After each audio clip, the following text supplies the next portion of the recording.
That's it.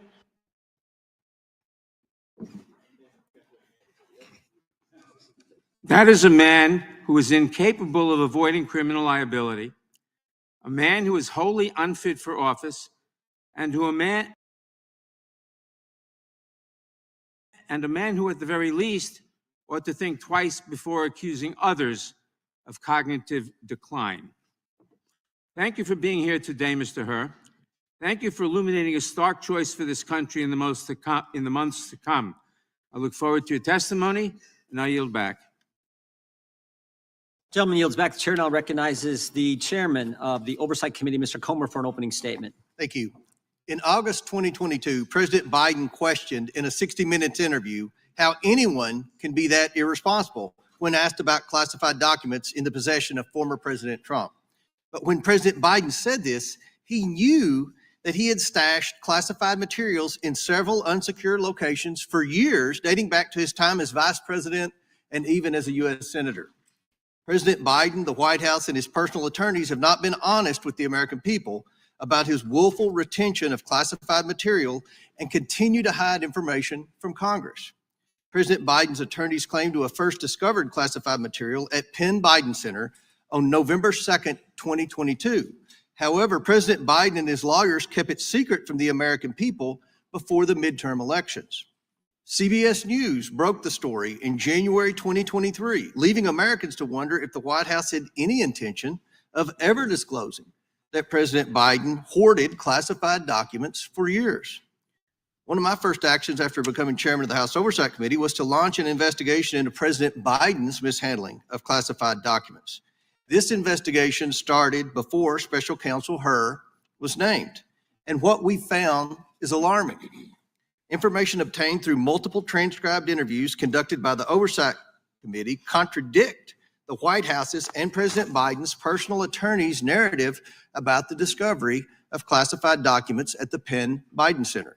In fact, the real timeline began in the spring of 2021, not November 2022, as the White House claimed. Additionally, the classified documents were not kept in a locked closet, as asserted by the White House.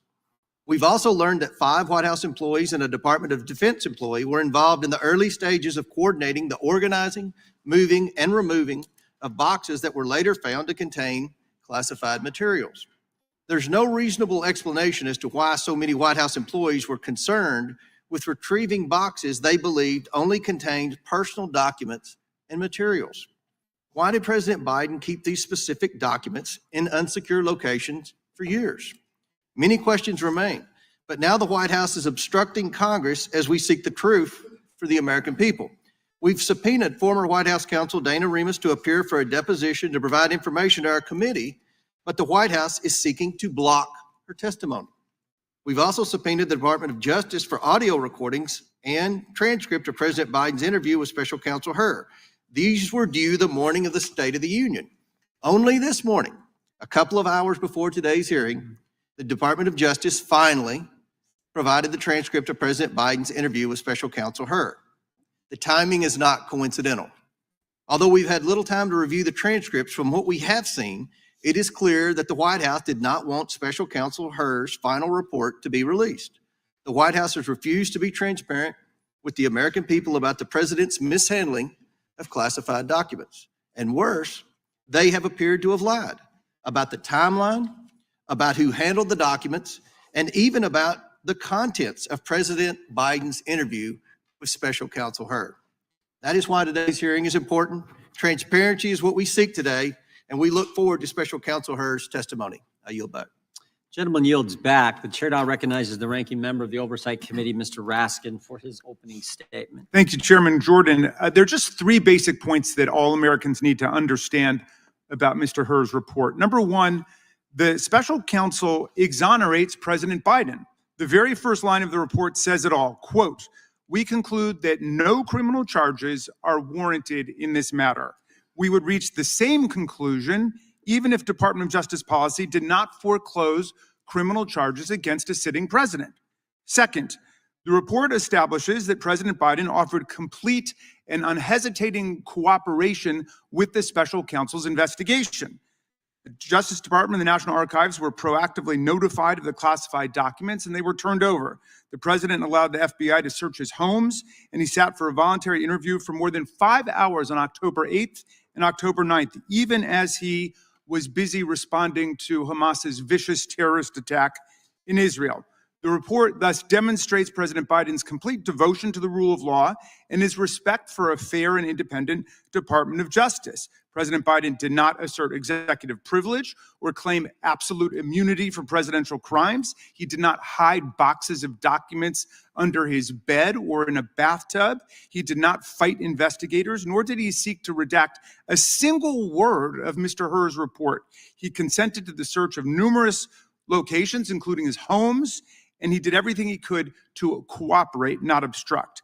Third, Special Counsel Hur repeatedly emphasizes that President Biden's conduct contrasts sharply with that of former President Trump. Hur observes that unlike President Biden, quote, the allegations set forth in the indictment of Mr. Trump, if proven, would clearly establish not only Mr. Trump's willfulness, but also serious aggravating factors. He sets forth these points of difference in detail, quote, most notably after being given multiple chances to return classified documents and avoid prosecution, Trump allegedly did the opposite. According to the indictment, he not only refused to return the documents for months, but he also obstructed justice by enlisting others to destroy evidence and then to lie about it, unquote. He returned only a portion of subpoenaed documents and deliberately withheld the rest. Unlike President Biden, Trump did not alert the National Archives or DOJ of the documents, nor did he turn over all the classified materials in his possession. He did not agree to sit down for a voluntary interview with the special counsel. He never consented to a search of his home. On the contrary, Trump suggested that his attorney hide or destroy evidence requested by the FBI and the grand jury. Trump carefully instructed his aide to move boxes of classified documents to hide them from the FBI. Trump tried to delete incriminating security tape footage from Mar-a-Lago, and he got his attorney to provide a false certification to the FBI saying he had produced all the documents in his possession. He did not. Given that this report is so damning in the contrast between Biden and Trump, it is hard for me to see why our colleagues think that this hearing advances their flailing and embarrassing quest to impeach the President of the United States. What America sees today is evidence of one president who believes in the rule of law and works to protect it, and one who has nothing but contempt for the rule of law and acts solely in pursuit of his own constantly multiplying corrupt schemes. I yield back. Gentleman yields back. Without objection, all other opening statements will be included in the record. We will now introduce today's witness. The Honorable Robert Hur was appointed as a special counsel in January 2023 to investigate the removal and retention of classified documents discovered at the Penn Biden Center for Diplomacy and Global Engagement. He previously served as the Principal Associate Deputy Attorney General at the Department of Justice and as the United States Attorney for the District of Maryland. He was a law clerk for Chief Justice William Rehnquist and also clerked for Judge Alex Kaczynski on the Ninth Circuit Court of Appeals. We welcome our witness and thank him for appearing today. We'll begin by swearing you in. Mr. Hur, would you please stand? Raise your right hand. Do you swear or affirm under penalty of perjury that the testimony you're about to give is true and correct to the best of your knowledge, information, and belief, so help you God? Let the record reflect that the witness has answered in the affirmative. Thank you, and you can be seated. Please know that your written testimony will be entered into the record in its entirety. Accordingly, we ask that you summarize your testimony. Mr. Hur, you may begin with your opening statement. Make sure you got that mic on if you could, Mr. Hur. Thank you. Thank you, Chairman. Chairman Jordan, Ranking Member Nadler, Chairman Comer, Ranking Member Raskin, members of the committee, good morning. I'm privileged to have served our country for the majority of my career, a decade and a half, most of those years with the Department of Justice. I have served as a line prosecutor, a supervisor, the Principal Associate Deputy Attorney General, a United States Attorney, and a special counsel. I've served in these roles with gratitude as the son of immigrants to this country, the first member of my family to be born here. My parents grew up in Korea and were young children during the Korean War. My father remembers being hungry and grateful for the food that American GIs shared with him and his siblings. My mother fled what is now North Korea in her own mother's arms, heading south to safety.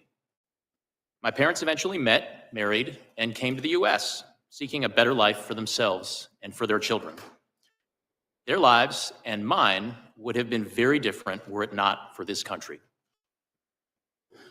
No matter the role, no matter the administration, I have applied the same standards and the same impartiality. My respect for the Justice Department and my commitment to this country are why I agreed to serve as special counsel when asked by the Attorney General. I resolved to do the work as I did all my work for the department, fairly, thoroughly, and professionally, with close attention to the policies and practices that govern department prosecutors. My team and I conducted a thorough, independent investigation. We identified evidence that the president willfully retained classified materials after the end of his vice presidency when he was a private citizen. This evidence included an audio-recorded conversation during which Mr. Biden told his ghostwriter that he had, quote, just found all the classified stuff downstairs, end quote. When Mr. Biden said this, he was a private citizen speaking to his ghostwriter in his private rental home in Virginia. We also identified other recorded conversations during which Mr. Biden read classified information aloud to his ghostwriter. We did not, however, identify evidence that rose to the level of proof beyond a reasonable doubt. Because the evidence fell short of that standard, I declined to recommend criminal charges against Mr. Biden. The department's regulations required me to write a confidential report explaining my decision to the Attorney General. I understood that my explanation about this case had to include rigorous, detailed, and thorough analysis. In other words, I needed to show my work, just as I would expect any prosecutor to show his or her work explaining the decision to prosecute or not. The need to show my work was especially strong here. The Attorney General had appointed me to investigate the actions of the Attorney General's boss, the sitting President of the United States. I knew that for my decision to be credible, I could not simply announce that I recommended no criminal charges and leave it at that. I needed to explain why. My report reflects my best effort to explain why I declined to recommend charging President Biden. I analyzed the evidence as prosecutors routinely do, by assessing its strengths and weaknesses, including by anticipating the ways in which the president's defense lawyers might poke holes in the government's case, if there were a trial, and seek to persuade jurors that the government could not prove his guilt beyond a reasonable doubt. There has been a lot of attention paid to language in the report about the president's memory, so let me say a few words about that. My task was to determine whether the president retained or disclosed national defense information willfully. That means knowingly and with the intent to do something the law forbids. I could not make that determination without assessing the president's state of mind. For that reason, I had to consider the president's memory and overall mental state and how a jury likely would perceive his memory and mental state in a criminal trial. These are the types of issues that prosecutors analyze every day. And because these issues were important to my ultimate decision, I had to include a discussion of them in my report to the Attorney General. The evidence and the president himself put his memory squarely at issue. We interviewed the president and asked him about his recorded statement, quote, I just found all the classified stuff downstairs, end quote. He told us that he didn't remember saying that to his ghostwriter. He also said he didn't remember finding any classified material in his home after his vice presidency. And he didn't remember anything about how classified documents about Afghanistan made their way into his garage. My assessment in the report about the relevance of the president's memory was necessary and accurate and fair. Most importantly, what I wrote is what I believe the evidence shows and what I expect jurors would perceive and believe. I did not sanitize my explanation, nor did I disparage the president unfairly. I explained to the Attorney General my decision and the reasons for it. That's what I was required to do. I took the same approach when I compared the evidence regarding President Biden to the department's allegations against former President Trump. There too, I called it like I saw it. As a prosecutor, I had to consider relevant precedents and to explain why different facts justify different outcomes. That is what I did in my report.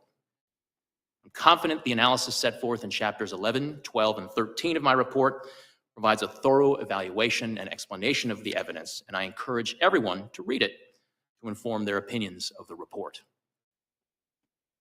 Prosecutors rarely write public reports or testify about their investigations. That is the Justice Department's long-standing policy, and it protects important interests. My team and I prepared the report to the Attorney General with care, and the report stands as the primary source of information. My responses today will be limited to clarifying information for the committee. I will refrain from speculating or commenting on areas outside the scope of the investigation, nor will I discuss what investigative steps we did or did not take beyond what's in the report. In conclusion, I want to express my heartfelt thanks to the attorneys, agents, analysts, and professional staff who helped us do our work fairly, thoroughly, and independently. I am grateful and privileged to have served with them. I single out for particular thanks Deputy Special Counsel Mark Crickbaum, a former United States Attorney himself, who brought great wisdom, skill, and judgment to our task. Thank you. I welcome your questions. Thank you, Mr. Hur. The chair now recognizes the gentleman from North Dakota for 5 minutes. Thank you, Mr. Chairman. How could that possibly happen? How could anyone be that irresponsible? And I thought, what data was in there that could compromise sources, methods, and it's just totally irresponsible? That is President Biden's statement about Donald Trump and the classified documents. Mr. Hur, classified documents were found at the Penn Biden Center? That's correct. They were found in President Biden's garage? In Wilmington, Delaware, yes. And in his basement den? Also in the same home, yes. And his main floor office? Correct. And his third floor den? Correct. At the University of Delaware? Correct. And at the Biden Institute? Correct.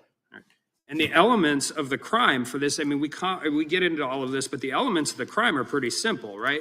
President Biden had unauthorized possession of a document, writing, or note. That's correct. Correct. And that the document, writing, or note related to national defense. Correct. And that the defendant, and we may talk about the willfully part here in a second, retained the document, writing, or note and failed to deliver it to an employee or officer entitled to receive it. Correct. There is a willfulness intent element, as you say. But those are the elements of the crime. Including the intent element, yes. And there are at least two different quotes, right, where he told his ghostwriter, and this is in your report, in a matter of fact, and this is February 16, 2017, that he had just found all this classified stuff downstairs. He did make that statement that was captured on an audio recording. And on April 10th, 2017, Biden read aloud a classified passage related to a 2015 meeting in the Situation Room. That is in the report, yes. And these are national security documents. Afghanistan, I mean, has been mentioned, a whole bunch of those things, right? Correct. And at one point in time, his personal attorneys and the DOJ attorneys argued about notes, taking all of the different things and compared it to Reagan.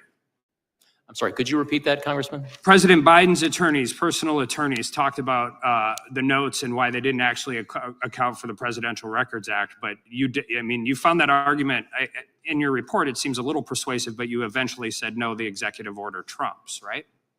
We did set forth an analysis of the governing law and ultimately concluded that the executive order 13526 does apply and did govern former Vice President Biden at the time. So you have audio recording from his ghostwriter where the president acknowledges that the information he has is classified and he's sharing with his ghostwriter. We have an audio recording capturing a statement from Mr. Biden saying to his ghostwriter in February of 2017, quote, "I just found all the classified stuff downstairs," end quote. And then again, reciting passages from a meeting in the Situation Room. Yes. And those are in President Biden's own words. Correct. Right. So and the ghostwriter has no classified, he has no clearance, no classified clearance to anything, correct? That is our understanding, that Mr. Zwanitzer was not authorized to receive classified information. Okay, so the elements are possessed documents, the documents related to national defense, and willfully retained those documents, and in this case, shared them with somebody who was not allowed to receive them. There are different subsections of 18 U.S.C. 793. One subsection relates to the willful retention, and another relates to disclosure of national defense information. Well, I mean, the willful retention, we've got the Penn Biden Center, the garage, the basement den, the main floor office, the third floor den, the University of Delaware, and the Biden Institute. We have 50-year career of a person who has not been very great at dealing with classified documents throughout, even prior to his time as vice president, when he was in the U.S. Senate, right? We do address each set of those documents in the report, Congressman. So the difference, but I think this is really important because the difference is it appears just from reading the report, he has been, we heard all about exonerated and all of those different things. It appears from the report, he met every actual element of the crime. So I want to talk about the department principles on federal prosecution, because that actually has nothing to do with the underlying elements, correct? It's whether or not you can prove this at trial.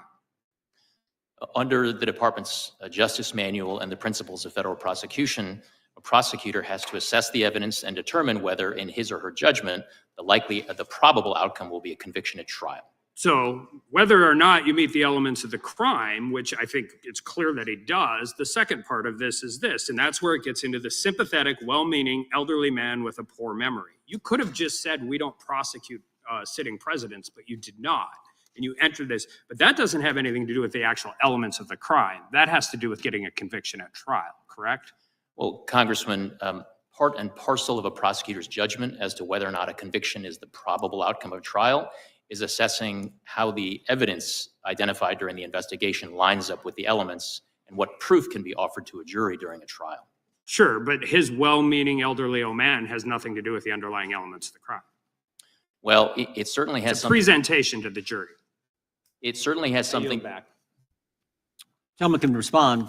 It certainly has something to do with the way that a jury is going to perceive and receive and consider and make conclusions based on evidence at trial, Congressman.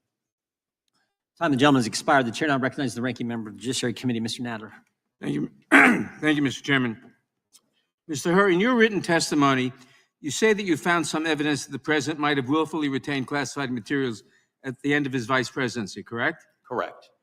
But ultimately, you concluded that you could not prove that charge in a court of law. In your words, you, quote, did not identify evidence that rose to the level of proof beyond a reasonable doubt, close quote, correct? That was my judgment. You have been a prosecutor for a long time, Mr. Hur. Would you agree that there's no such thing as being a little bit charged for a crime? You're either charged or you're not, correct? Could you please repeat the question, Congressman? Would you agree that there's no such thing as being a little bit charged for a crime? You're either charged or you are not charged, correct? Yes, it is binary. Either one is not Thank you. charged or charged. So just to be clear, because so many people have taken your words out of context, your ultimate conclusion was that President Biden could not be charged with a crime because even after your thorough investigation, you could not find sufficient evidence to charge him, correct? My conclusion was that based on my evaluation of the evidence as a prosecutor. Don't feel buzz, correct? I'm sorry, Congressman, I didn't hear your last question. I said, based on your conclusion, your ultimate conclusion is that President Biden could not be charged with a crime because even after your thorough investigation, you could not find sufficient evidence to charge him. Correct or not correct? My ultimate conclusion was that criminal charges were not warranted. Correct. Now let's talk about why. I have limited time, so please, when I say correct or not correct, answer the question. Now let's talk about why, in sharp contrast to President Biden, President Trump faces 40 charges related to the unlawful retention of highly classified documents. That is, of course, apart from the additional 51 counts in cases alleging that he incited a rebellion and lied about his finances. You found that President Biden reported the possible classified documents in his possession to the FBI as soon as he learned of them, correct?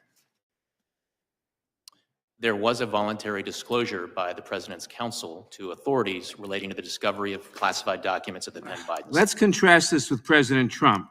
Are you aware that the FBI only learned that Trump was in possession of classified material after the National Archives discovered them? Congressman, I am not intimately familiar with the facts relating to former President Trump. I'm prepared to comment on them to the extent that I address them in the report. You write in your report that President Biden, quote, would not have handed the government classified documents from his own home on a silver platter if he had willfully retained those documents for years, close quote. In other words, part of understanding President Biden's intent was that he quickly and voluntarily returned those documents to the government, correct? That was a factor in our analysis, yes. Thank you. By way of contrast, to the best of your knowledge, why did the Department of Justice seek a warrant to search Mar-a-Lago? Congressman, I am not familiar with those deliberations. That is a matter that I had no participation Well, in. I'll tell you, it was because they were concerned that Trump had lied about possession of those documents and might conceal or destroy them. Special Counsel Smith found that President Trump obstructed his investigation by suggesting that his attorney falsely represent to the FBI and grand jury that Trump did not have the documents called for by the grand jury subpoena. At any point in your investigation, did you have any reason to believe that President Biden lied to you?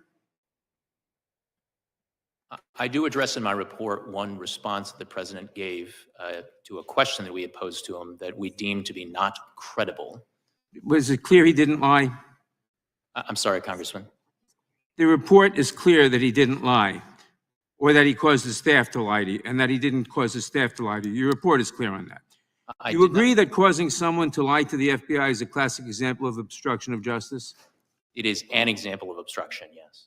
Thank you. Trump also obstructed the Smith investigation by directing one of his employees to move boxes of documents to conceal them from Trump's attorney, from the FBI, and from the grand jury. At any point in your investigation, did you find that President Biden directed his staff to conceal documents from you or anyone else? We did not reach that Okay. conclusion. You would agree that hiding documents is a classic example of obstructing an investigation? It is an example of obstruction. Thank you. Donald Trump instructed his staff to delete security footage so that the FBI and special counsel could not see how he had tried to move and hide documents. Do you agree that attempting to delete video footage in this manner is plainly an attempt to obstruct an investigation? Congressman, I don't want to characterize the evidence in the case against former But President. if that happened, would you agree that deleting video footage is plainly an attempt to obstruct an investigation? Congressman, it's the type of evidence that prosecutors would Okay. consider. To sum up, Donald Trump is charged with willfully retaining classified documents and conspiring to conceal those documents, and he's facing additional charges for lying to investigators. Isn't that correct? Those are allegations that are in a pending Matter of indictment public against record. former President Trump. And the reason why President Biden is not facing a single charge, Mr. Hur, is not because you went easy on him, but because after reviewing 7 million documents and interviewing nearly 150 witnesses, including the president himself, you could not prove that he had committed a crime. I yield back. Gentleman yields back. The gentleman from, Mr. McClintock, gentleman from California is recognized. Thank you. Mr. Hur, I first want to get this straight. Is it now okay if I take home top secret documents, store them in my garage, and read portions of them to friends or associates? Congressman, I wouldn't recommend it, but I don't want to entertain any hypotheticals at this point. Was it okay? I mean, I can do that now under this new doctrine? Again, Congressman, I wouldn't recommend that you do that, but Well, I don't wanna- you've essentially said so in your report. And certainly it would be exculpatory if I simply told you, hey, I'm getting old. I don't remember stuff the way I used to. Congressman, I'm not here to get into hypotheticals. I'm here to talk about the facts and the work that I did. It was not a hypothetical. This is the issue at hand. You correctly noted in your report that former presidents and other senior officials have been given wide latitude in their possession of classified information. And I believe your decision not to prosecute Biden for the same offense is consistent with that precedent. But the problem is that precedent changed with the administration's decision to prosecute Donald Trump. And the irony is that as president, Trump had full discretion over handling classified material and full discretion in deciding which records to retain. As a senator or vice president, Joe Biden didn't have that. So now we get to this glaring double standard. I think it would be toxic to the rule of law on its face if it was just two ordinary citizens. But the fact that the only person being prosecuted for this offense happens to be the president's political opponent makes this an unprecedented assault on our democracy. This is the worst we could expect from a banana republic. And I wonder how you square this. Congressman, I do address, as I was required to as a prosecutor, a relevant precedent in the form of the allegations in the indictment against former President Trump. I set forth my explanation and my assessment and comparison of those precedents in my report, and I am not here to comment any further beyond what's in my report. You said, for example, that there was no evidence beyond reasonable doubt. Well, you got the fact that he had classified material in his possession and control in multiple settings for multiple years that he told others he was aware of this and that he shared that material with others, the mind boggles at what beyond reasonable doubt would actually mean. Well, as I set forth at length in my explanations in chapters 11 and 12 of the report, my assessment is that the evidence, if presented at trial alongside potential defense arguments, would not probably result in a conviction at trial. Well, that's one of the points you make, is that President Biden is likely to be an elderly, sympathetic figure with a poor memory. But how does that bear on any individual's guilt or innocence? Isn't that, again, a question for a judge or jury to decide after guilt or innocence is determined? It is. And again, here's the problem. Donald Trump's being prosecuted for exactly the same act that you've documented that Joe Biden committed. Congressman, if I understood your question correctly, you said, isn't that a question for a jury? And it most certainly, through the lens of my question is, does that bear on the guilt or innocence of an individual?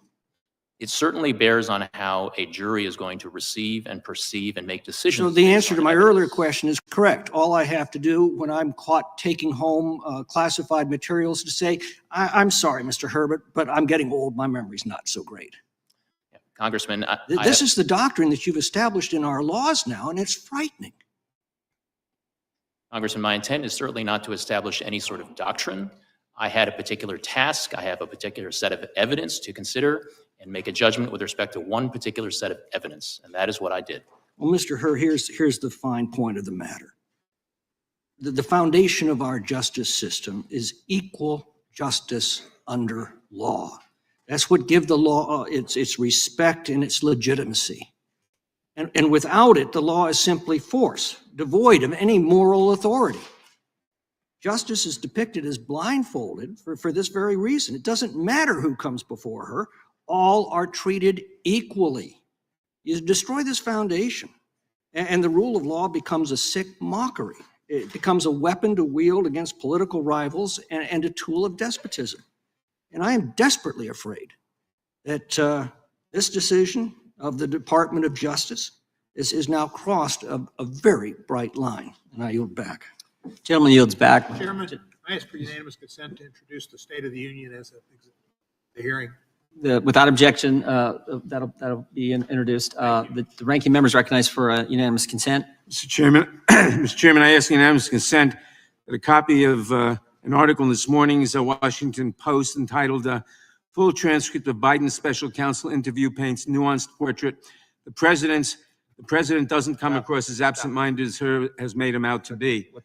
Without objection. Thank you. Chair now recognizes the gentlelady from California for 5 minutes. Thank you, Mr. Chairman, and thank you, Mr. Hur, for being here today. I found your report very interesting, and I learned some things about it. The law and the precedents. There are clear differences between the cases and precedents set by Presidents Reagan, Trump, and Biden. Now, it was widely known that President Reagan kept diaries from his presidency that included classified information. What I didn't know and learned in your report was that the Department of Justice, quote, repeatedly described the diaries in public court filings as Mr. Reagan's personal records, unquote, and that no agency ever attempted to remove his diaries. That's on page 195 of your report. Very interesting.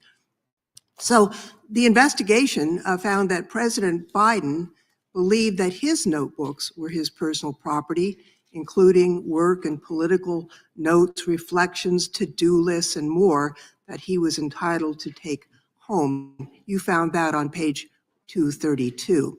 So while much of his notebook was work-related, he still had some purely personal subjects like, again, I quote, gut-wrenching entities about the illness and death of his son, Beau, and that's on page 82 and 253 of your report. So it's clear, based on the Reagan precedent, that no criminal charges were warranted in this matter relative to personal notebooks. Now, I want to be clear that although the notebooks contain some very personal information and President Biden considered them his personal property, the president allowed your team to seize and review all of the notebooks you found. Is that correct? That is correct. Now, that's in stark contrast to ex-President Trump's case. He obstructed and diverted all the investigations. Now, you also interviewed President Biden about other classified documents you found outside his notebooks, didn't you? Yes, Congresswoman. So did the president tell you that he believed any documents other than his own handwritten work were his personal property? Yes or no? We did not hear that from the president during his interview. So again, it's very different from ex-President Trump. Ex-President Trump said all of the documents marked classified were his personal property. President Biden did not consider documents that were produced by other entities with classification markings as his personal records. Now, I think, since the majority has tried to assert that there is a disparity based on politics in the differences in the prosecution, it's worth quoting page 11 of the report, which says, and I quote, "Several material distinctions between Mr. Trump's case and Mr. Biden's case are clear.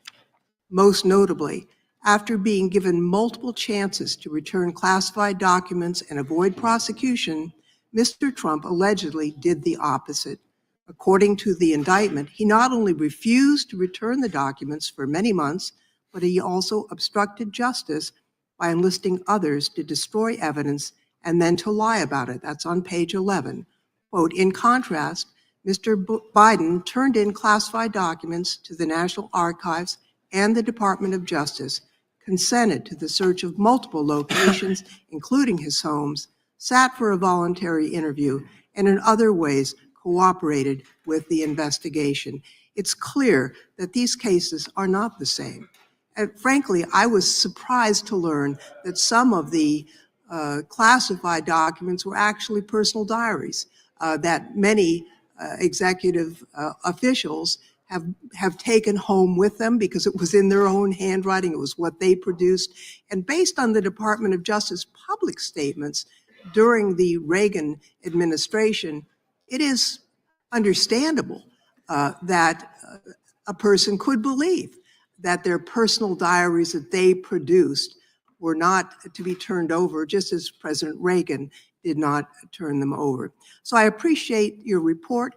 I appreciate your being here, Mr. Hur. And I would also like to ask, Mr. Chairman, a unanimous request to include in the record a September 11th letter from the Special Counsel to the President to Special Counsel Hur, and also a letter to Merrick Garland. Without objection.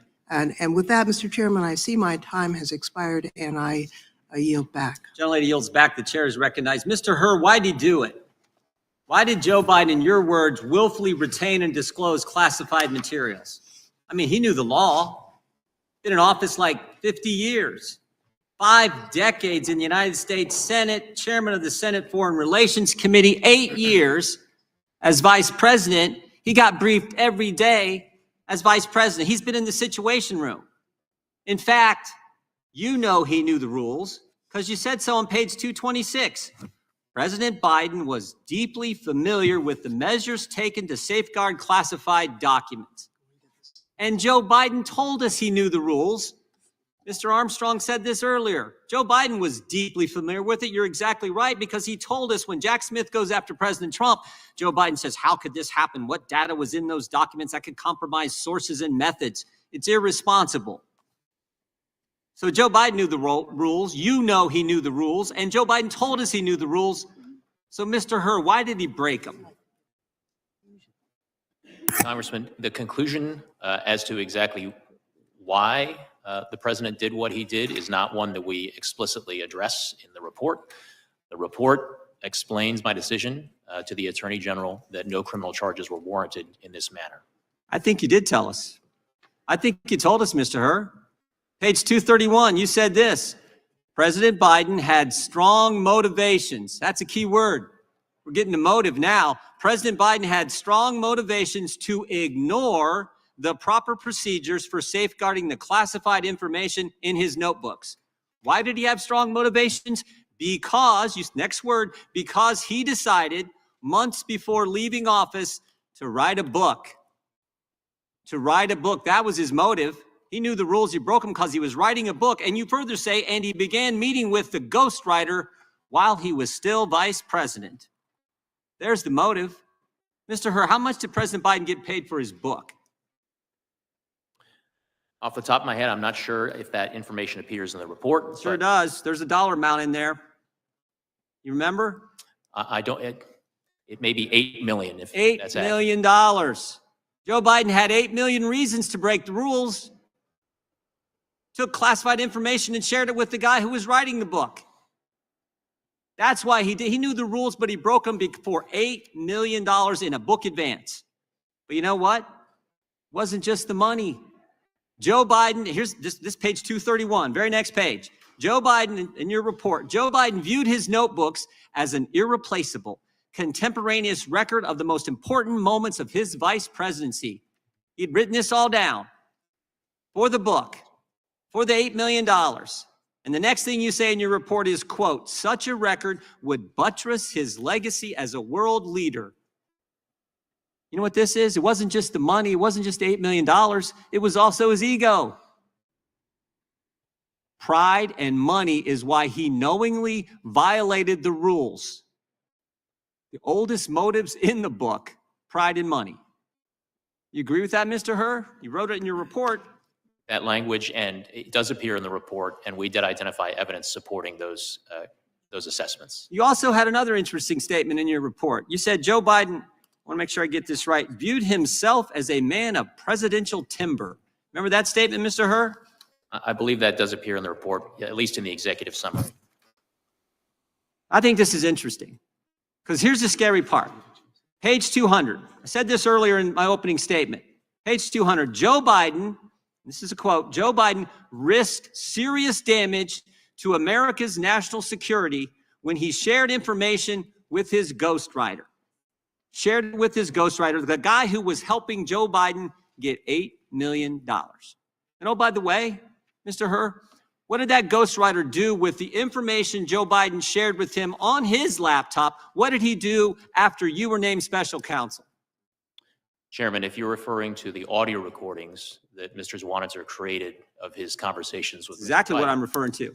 he slid, if I remember correctly, he slid those files into his recycle bin on his computer. Tried to destroy the evidence, didn't he? Correct. The very guy who was helping Joe Biden get the $8 million, Joe Biden used the motive for Joe Biden to disclose classified information, to retain classified information, which he definitely knew was against the law. When you get named special counsel, what's that guy do? He destroys the evidence. That's the key takeaway in my mind. That's the key takeaway. I yield back. Is it Mr. Raskin? Gentleman from Maryland for 5 minutes. Thank you, Mr. Chairman. Mr. Hur, your report starts with the line, we conclude that no criminal charges are warranted in this matter. Have you had any reason to change your opinion about that? No, no, Ranking Member. You highlight the independence and support you got from the Attorney General and DOJ. Have you changed your mind about that? I have not. The report describes President Biden's cooperation in your requests. He allowed his homes to be searched. He answered questions for hours in the midst of a global crisis. Have you had any reason to change your mind about that? No, Ranking Member. All right. You also repeatedly contrast Biden's cooperation with the conduct of Donald Trump. You say, quote, most notably, after being given multiple chances to return classified documents and avoid prosecution, Mr. Trump allegedly did the opposite. According to the indictment, he not only refused to return the documents for many months, but he also obstructed justice by enlisting others to destroy evidence and then to lie about it. Have you any reason to change your judgment about the differences between President Biden's cooperation and the former president's non-cooperation? No, I continue to stand by those words in my report. With such a striking contrast, our colleagues have switched over from being impeachment investigators for constitutional high crimes and misdemeanors, which is how this whole thing started, to being amateur memory specialists, giving us their drive-by diagnoses of the President of the United States, whose soaring oratory, powerful historical analysis, and devastating extemporaneous repartee with even the most skilled ninja hecklers of the Freedom Caucus were on full display at the State of the Union address last week for the whole country to see. The desperate quest to invent an issue is a distraction from the 91 federal and state federal charges that Donald Trump faces now, his staggering civil court losses in New York now totaling more than $500 million, and his full-blown embrace and romance with authoritarian dictators and communist tyrants all over the world, from Viktor Orban in Hungary to Vladimir Putin in Russia, the former head of the KGB, to the communist dictator of North Korea. It's not, this, my friends, this is a memory test. But it's not a memory test for President Biden. It's a memory test for all of America. Do we remember fascism? Do we remember Nazism? Do we remember communism and totalitarianism? Have we completely forgotten the sacrifices of our parents and grandparents and prior generations?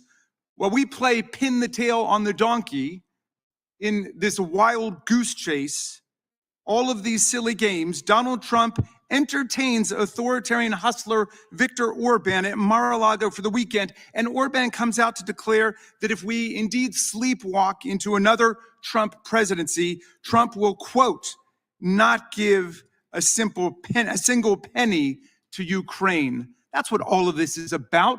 It's about trying to pull the wool over the eyes of America, because the tyrants and dictators of the world are on the march today. So who wins with this ludicrous, embarrassing spectacle? Orban wins, Putin wins, Xi wins, the tyrants of the world win. They have one more reason to celebrate Donald Trump and his cult followers who've completely lost their way.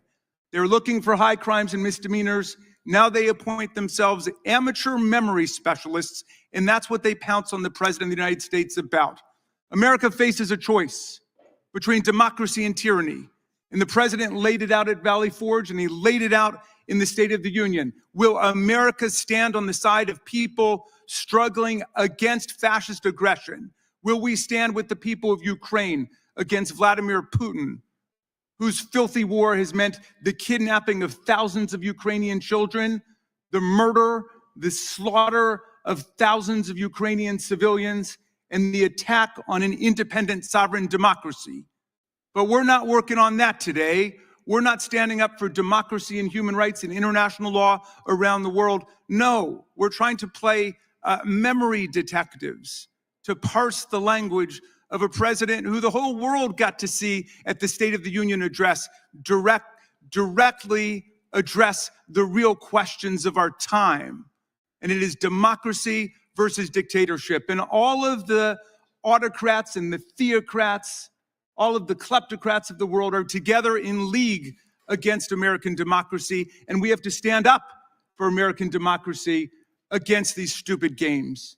I yield back, Mr. Chairman. Gentleman yields back. The chairman of the Oversight Committee, Mr. Comer, is recognized for 5 minutes. Thank you, Mr. Chairman. During the Oversight Committee interviews, we've identified a number of White House employees who were involved in the mishandling of classified documents under the leadership of President Biden. Special Counsel Hur, can you please tell us approximately how many current and former White House employees you interviewed related to your investigation? Chairman Comer, I don't have that figure immediately at hand. Of course, it was a subset of the 173 interviews that we conducted during our investigation. Your report indicates that one of those former White House employees who you interviewed was Dana Remus. Is that correct? We did interview Ms. Remus. Ms. Remus was President Biden's former White House counsel, correct? She was President Obama's former White House counsel. I'm sorry, President Obama's White House counsel. Yes. Related to Ms. Remus, in your report on page 257, you wrote, in May 2022, White House counsel Dana Remus undertook an effort to retrieve Mr. Biden's files from the Penn Biden Center. Remus described the original purpose of that effort as gathering materials to prepare for potential congressional inquiries about the Biden family's activities during the period from 2017 to 2019. Now, it seems odd to me that Dana Remus and Joe Biden's personal lawyers were obtaining documents related to potential congressional inquiries about the Biden family activities when Joe Biden has publicly claimed he had no involvement with his family's business dealings. Can you provide more information about why Dana Remus, a government employee, was retrieving Joe Biden's documents from the Penn Biden Center? Chairman, I'm I am able to tell you and clarify information that appears in the report about relevant, significant sources of information, but I am not in a position to be able to go beyond that. When you interviewed President Biden, did you ask him what documents he possessed at Penn Biden Center that could be related to a potential congressional inquiry about his family's activities? We asked President Biden a wealth of questions about all of the different sets of classified materials that were recovered during the course of our investigation. Did anything pertain specifically to our congressional inquiry of President Biden that you recall? If there are more specific aspects of it that you have in mind, Chairman, that would be helpful to me. Interest pertaining to his family's influence peddling activities? If it's helpful, Chairman, Appendix A does list in table chart form a brief description of all of the marked classified documents that were recovered in our investigation. We intend to interview Ms. Remus, and the recording or transcript of your interview would be highly relevant to our future questioning of her. Can you confirm that you did in fact record her in your interview? It was our practice to record the interviews that we conducted, Chairman Comer. Additionally, in the course of the investigation, the Oversight Committee learned from a Penn Biden Center employee that Annie Tomasini, a White House employee, visited the Penn Biden Center in 2021. Did you interview Annie Tomasini in the course of your investigation? Chairman, we do not, the report does not reflect that specific name, but Okay. what I can tell you is that the report does reflect that we interviewed the Director of Oval Office Operations, and one of the places that's reflected is footnote 973. Okay. The Oversight Committee interviewed Kathy Chung, a Department of Defense employee and former assistant to Vice President Biden, and learned that Ms. Chung visited the Biden Penn Center in June 2022 after being contacted by White House counsel in May 2022. This was months before classified documents were allegedly found in November 2022. Did you interview Kathy Chung in the course of your investigation? Chairman, I believe that the substance relating to the subject that you're asking about appears on page 259 of the report. And while the name Kathy Chung does not appear in the text of the report, there are references to interviews of an executive assistant, including at footnote 988. The Oversight Committee also learned from its interviews with Penn Biden Center employees and Kathy Chung that Dana Remus, Anthony Bernal, and Ashley Williams, all at the time White House employees, then visited the Penn Biden Center on different occasions before the alleged discovery of classified materials in November 2022. Did you interview these individuals during your investigation? We interviewed many individuals, and I can assure you, Chairman, that it was a priority of ours to interview all the relevant sources of information about these documents, how they got there, who knew about them, and who accessed them. So again, they were all recorded, is that correct? So there would be recordings? It was our practice to interview recordings, yes, sir. How many White House employees visited the Penn Biden Center before classified materials were reportedly discovered there in November 2022? I don't have According to the White House. Sir, I don't have an exact count of How many interviews visits to the Penn Biden Center were made by either White House employees or President Biden's personal attorneys before the official discovery of documents in November 2022? I don't have that figure at hand, but that should be detailed in Chapter 14 of the report, sir. Yield back. Gentleman yields back. Gentlelady from Texas is recognized for 5 minutes. Before, Mr. Hur, anytime you need a break, just if you need a break, let us know, because we're going to go a while, as you well know. Thank you, sir. Ms. Jackson Lee is recognized.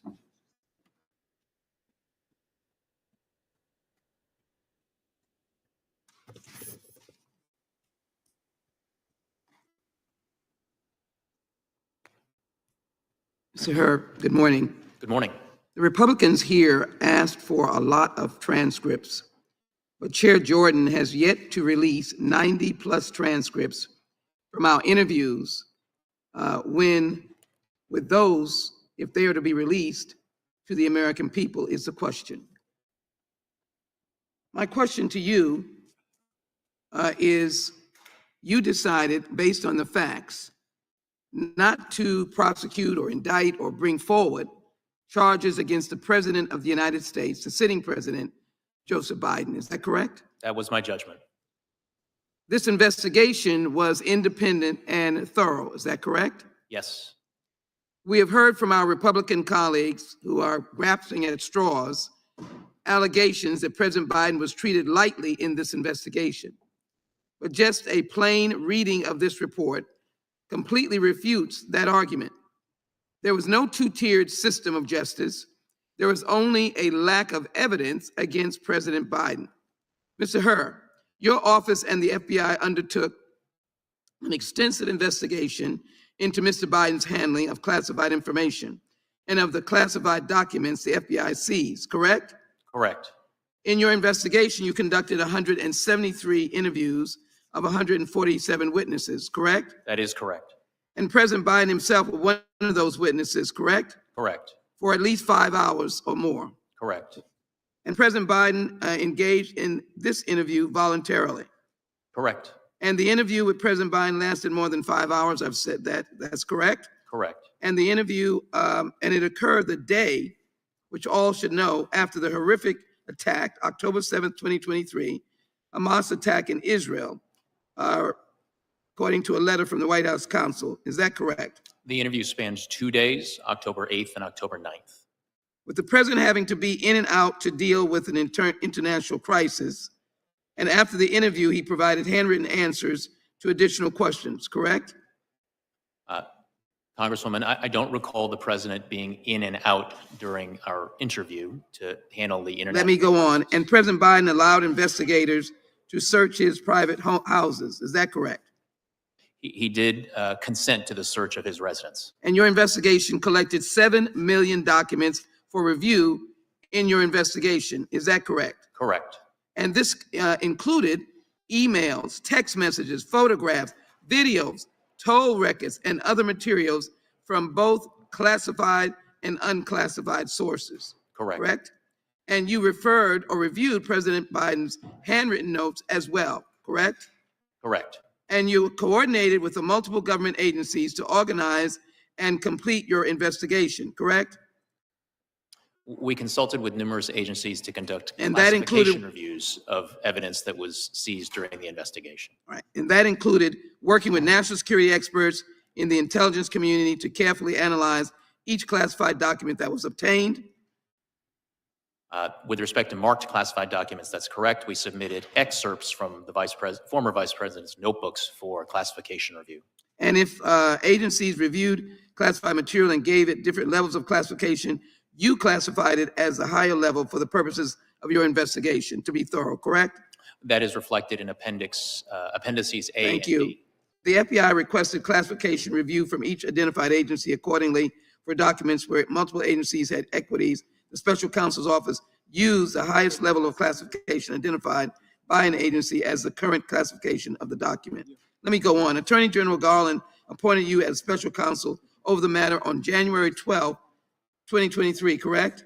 Correct. He authorized you to investigate Mr. Biden's possession of the classified documents, including possible unauthorized removal and retention of classified documents or other records Correct. at the Penn Biden Center, President Biden's home, Delaware, as well as any matters that arose from the initial investigation or may arise directly from the special counsel investigation. Is that correct?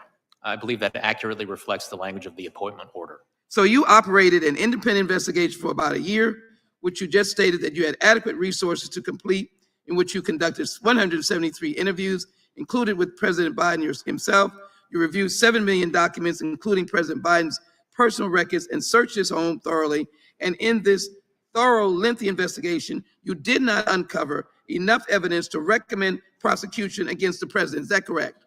That's my judgment. And if you had found enough evidence to warrant prosecution, did you feel free, unrestrained by the Attorney General appointed by President Biden to make such a recommendation to the Attorney General? I was aware of the Office of Legal Counsel policy right now, prohibiting sitting presidents from being charged with federal crimes. But apart from that, what I can tell you, Congresswoman, is that the investigative steps that we took were my own, the judgment was my own, and the words in the report are my own. And you would have done so. Regular order, Mr. The time of Chairman. the gentlelady has would have done so. expired. Mr. Chairman, I'd like to put into the record justsecurity.org, the real Without- Robert Hur report, without as objection. unanimous consent. Without objection. Chair now recognizes the gentleman from Florida. 5 minutes. February 8th, the White House question, Mr. President, why did you share classified information with your ghostwriter? The president, I did not share classified information. I did not share it. I guarantee I did not. That's not true, is it, Mr. Hur? That is inconsistent with the findings based on the evidence in my report. Yeah, so it's a lie, is just what regular people would say, right? Yeah, all right. So the next one.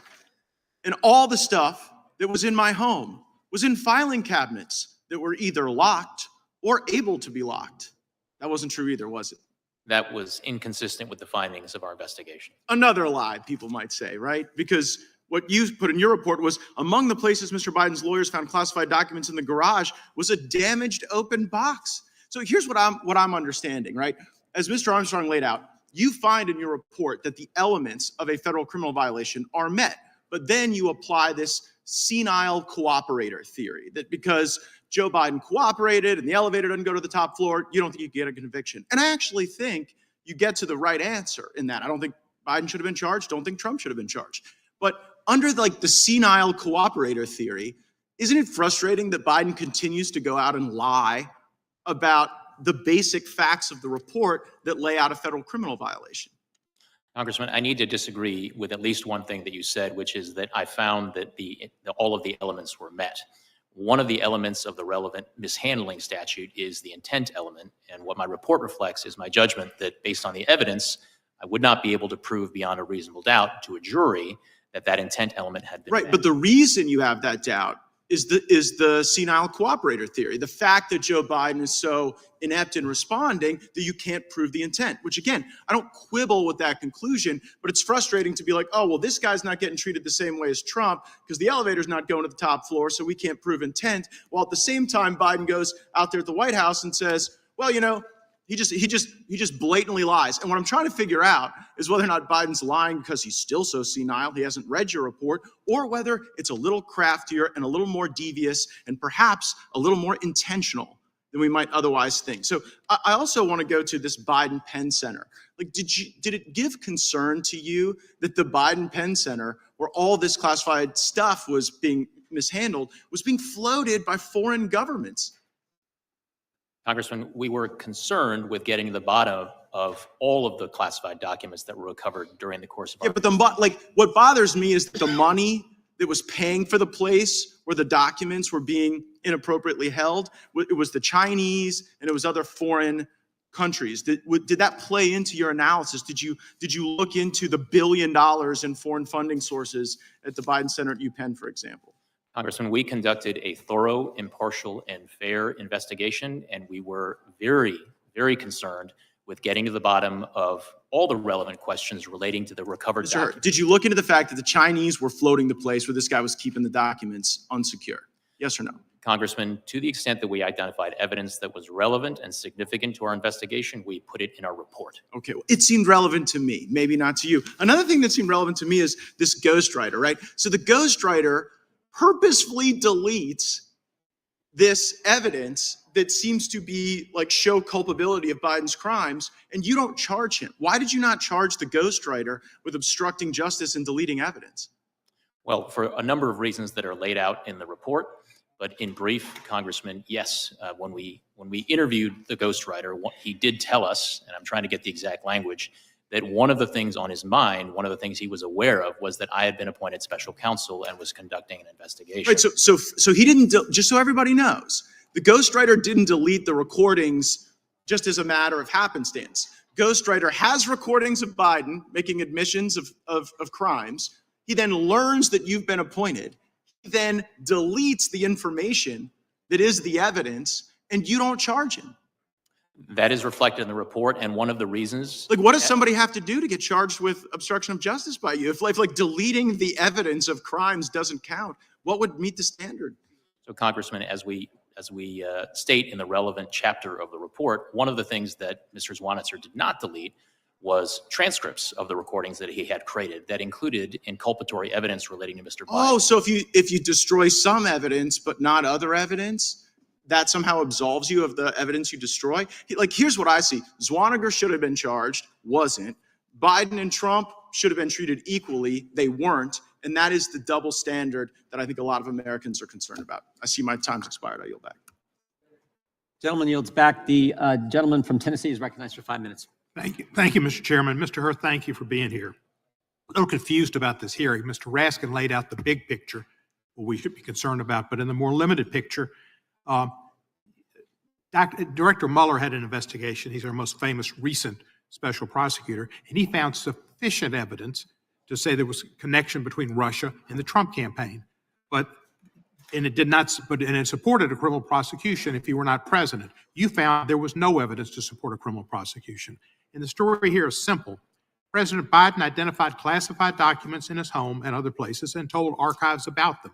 The Independent Department of Justice under Attorney General Merrick Garland appointed you, a former Trump political appointee, as special counsel to fully investigate these circumstances and authorized you to prosecute criminal misconduct. You declined to prosecute because you found insufficient evidence of a crime. Case closed. It makes really a perfect case where you did your job, Mr. Garland did his job, and unlike Mr. Barr, he didn't interfere. Did Mr. Garland ask you to change your report at all? He did not, sir. Didn't redact a thing? No, sir. Like Mr. Barr did, he redacted everything and made the Mueller report look like 180 degrees different than what it was. Mr. Garland did right, and you did right, and I commend each of you. The Department of Justice is independent and allows the special counsels to investigate and prosecute the facts if it's supported. Joe Biden's actions in handling of classified materials is similar to most other former presidents and vice presidents. The exception is Donald Trump. So let's start with some yes or no questions. Did you receive any pressure from Mr. Garland or his staff to make any specific factual finding or legal conclusion? No. Did you receive the resources necessary to carry out your duties? Yes. Do you have any reason to believe that you were treated differently with regard to independence or resources than other DOJ special prosecutors? No. Based on your experience as special counsel, do you have any reason to believe the Attorney General was improperly directing, pressuring, or interfering with Jack Smith or his work? I do not have the basis to answer that question. But your declination, which we treat as thoughtful and apolitical, we should treat prosecutorial decisions by Jack Smith the same way, to the best of your knowledge. Again, I really do not have the sufficient information with respect to Jack Smith's investigation to provide any comment on it. Let me ask you this. If President Biden, in his testimony to you, knew the exact date, January 20, whatever it was, 2009, when he became vice president, and the day when he left being vice president, January the 20th, I guess the first would have been January 20th again, 2009, and then January 20 in 2017. If he knew those dates exactly right, and if he knew the exact date and the instant that Beau Biden died, would that have changed your decision to bring a prosecution? Sir, I cannot engage in hypotheticals about what my decision would have been with different facts. What I did was to make a decision based on the facts and the circumstances that I was presented with, and we did identify during our investigation. But it appears to me, and I think it would appear to the American public, that these minor discrepancies, as far as dates and after a long period of time, was not the basis. It was not the basis for your decision to decline to prosecute. It was the fact that you didn't have the facts, that he acted differently than Trump, that he voluntarily provided the documents, that he complied with the Justice Department, that he didn't try to obstruct justice. Those were the reasons you didn't prosecute him, not because he missed a few dates. Congressman, my reasons for my declination decision are set out in my report, and I stand by the words in the report, sir. Well, thank you. And I think I'm encompassing them in my what I'm saying to you is that there was not anything to do with his memory why he wasn't chosen to be, you chose not to indict him. It was the difference in the facts in the case and how he dealt with it. The fact is, Mr. Biden sat through 5 hours, and he did an admirable job. And he did an outstanding job in the State of the Union, laying out the case for the future of America, for the middle class, for democracy around the world, for standing up to the Russians, not bending down to them. That's what's important. Not if you can be like on the $64,000 question, assuming it was legit, and answering every single question correctly. That's not what you need to be president. To be president, you need to have values. You need to have an understanding of what values America has and needs to maintain to keep the world safe and peaceful. That's dealing with Ukraine. That's dealing with difficult people like Netanyahu in Israel to try to get something done that's correct. That's what Joe Biden does. And understanding Social Security and Medicaid are important institutions that help seniors, not senile people. I mean, I really object to that comment. People see nobody suggests he's senile, and that's disrespectful of senior people with any kind of memory disability. Lots of seniors have memory disability, but they're not senile, and to do such was shameful. Joe Biden is a competent, good president who Chairman. knows American values. I turn. Gentleman's time has expired. Gentleman yields back. Gentleman from California is recognized for 5 minutes. Thank you, Mr. Chairman. Mr. Hur, I'd like to start off by thanking you for a year of hard work and a comprehensive report. I'm going to try not to provide testimony, as some people on both sides are, or provide conclusions, but I do have some questions that lead me to ask you for conclusions. One question is, were there notes of the President of the United States that dated back to when he was a senator that contained classified information? Among the documents that were recovered during our investigation were marked classified documents that dated back to when Mr. Biden was a senator. When he was in his 30s, 40s, 50s? I believe that's correct. And were there documents from the time that he was vice president? Yes. Okay.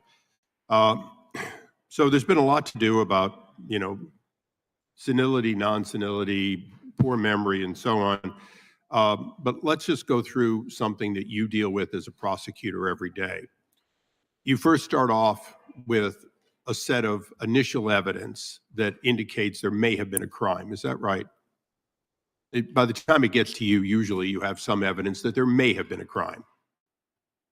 I think that is fair, yes. Okay, and in this case, at some point during this investigation where the elements of the crime, including willfulness, were put before you and you reached a personal conclusion that either there was likely guilt or not. Is that correct? Not provable, not in front of a jury, just personal, because you have to make that decision as part of the case, correct? Correct. And I would say I approach the task as I have been trained to as a prosecutor, which is as on an iterative basis. The investigation is always uncovering new evidence that you incorporate. Right. So both before, during, and at the end, did you reach a conclusion, notwithstanding his current mental state of being an elderly man with a poor memory and so on, that he did in fact deliberately take documents and held them from back when he was a senator, and we're talking about your personal, not that you could prove it, but personally, did you see a pattern that goes all the way back to him being a senator of taking documents, making notes, and taking them and holding them personally? Congressman, I viewed my task as a prosecutor in this matter to determine what I believed the evidence. No, I appreciate that. And I'm not trying to take away from your conclusion. Some others are debating the conclusion. I'm not debating the conclusion. I just want to go through one element that I think is important. Look, you've prosecuted people in the past and failed to get a conviction. Is that correct? Correct. Okay, you're not a 1,000 perfect batting average. Okay. I can't say that. Yeah. So you went into cases thinking that you would succeed and you didn't.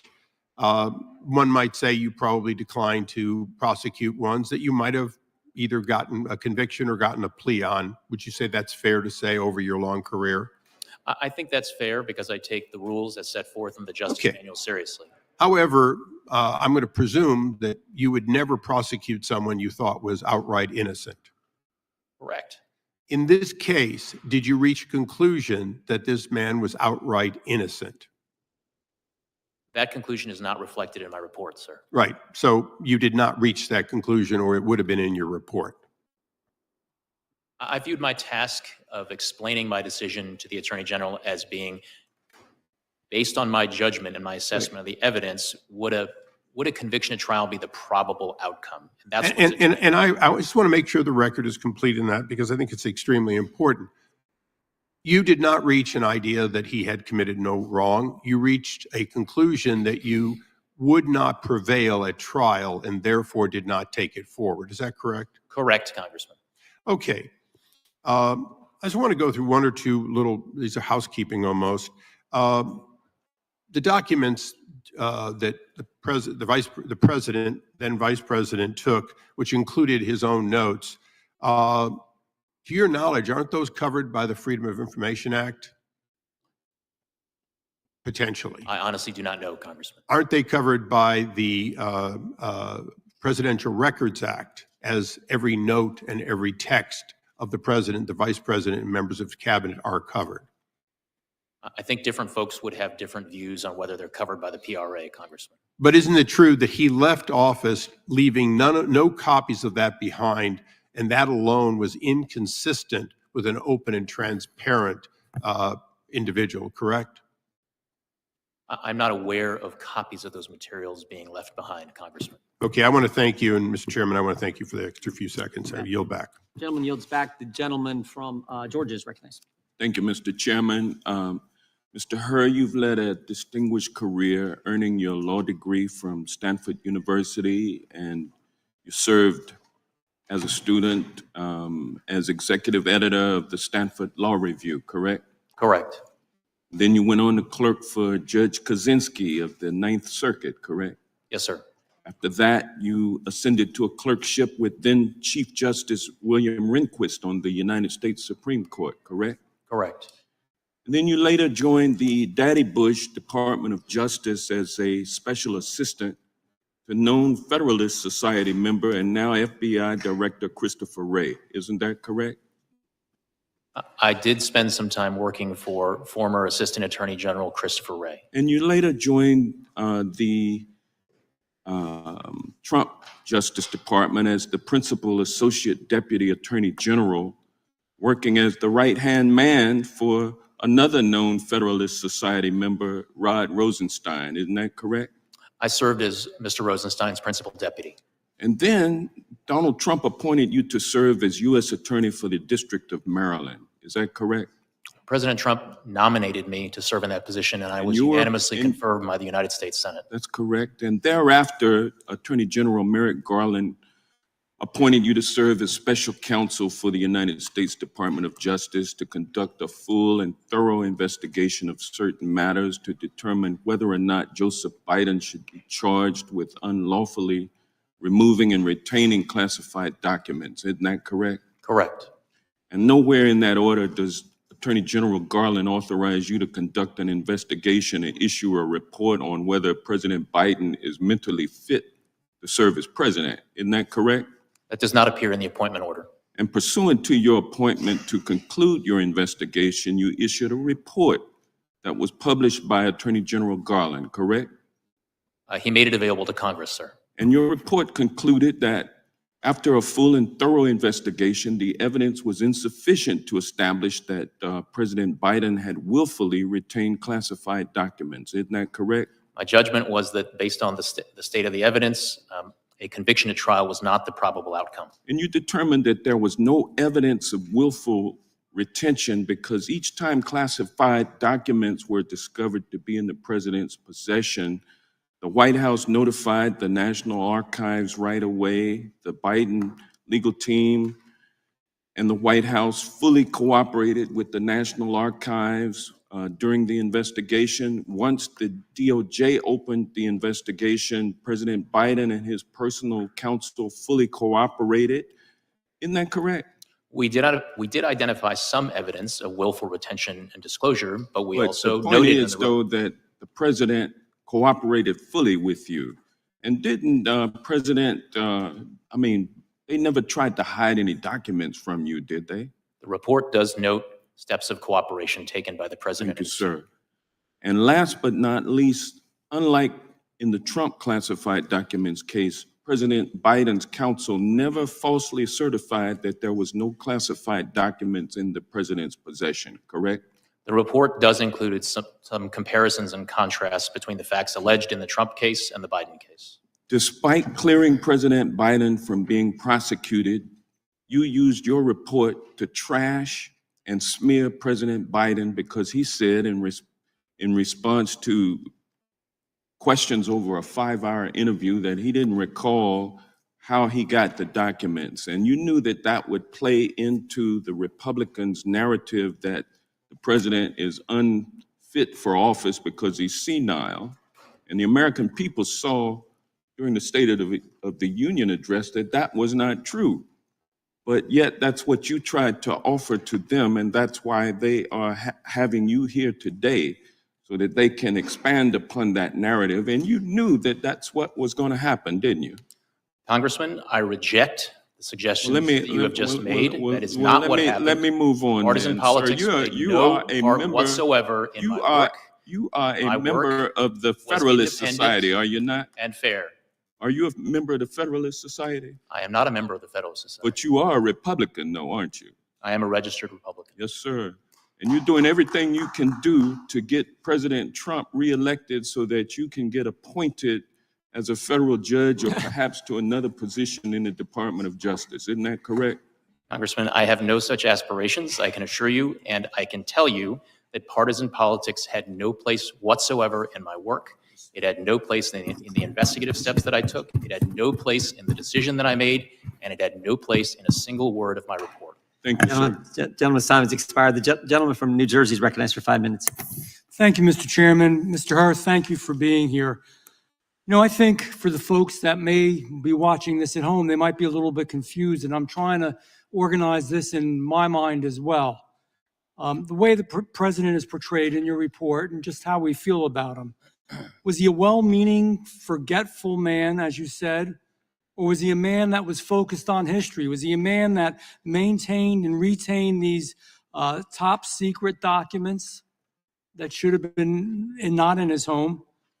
And was he a man that wanted to prove he was worthy to be president and that his vision of Afghanistan was better than even President Barack Obama's and that his focus on history was most important to him? Do you know which it is? Congressman, to the extent you're quoting language from my report, I stand by the words in my report. So you stand by that he was, and let me quote you exactly, quote, a well-meaning but forgetful old man. I don't think those exact words appear in the report, Congressman, but to the extent that I use words similar to that effect in my assessment of how a jury would perceive Mr. Biden and the evidence relating to him, including his testimony, I do stand by that assessment.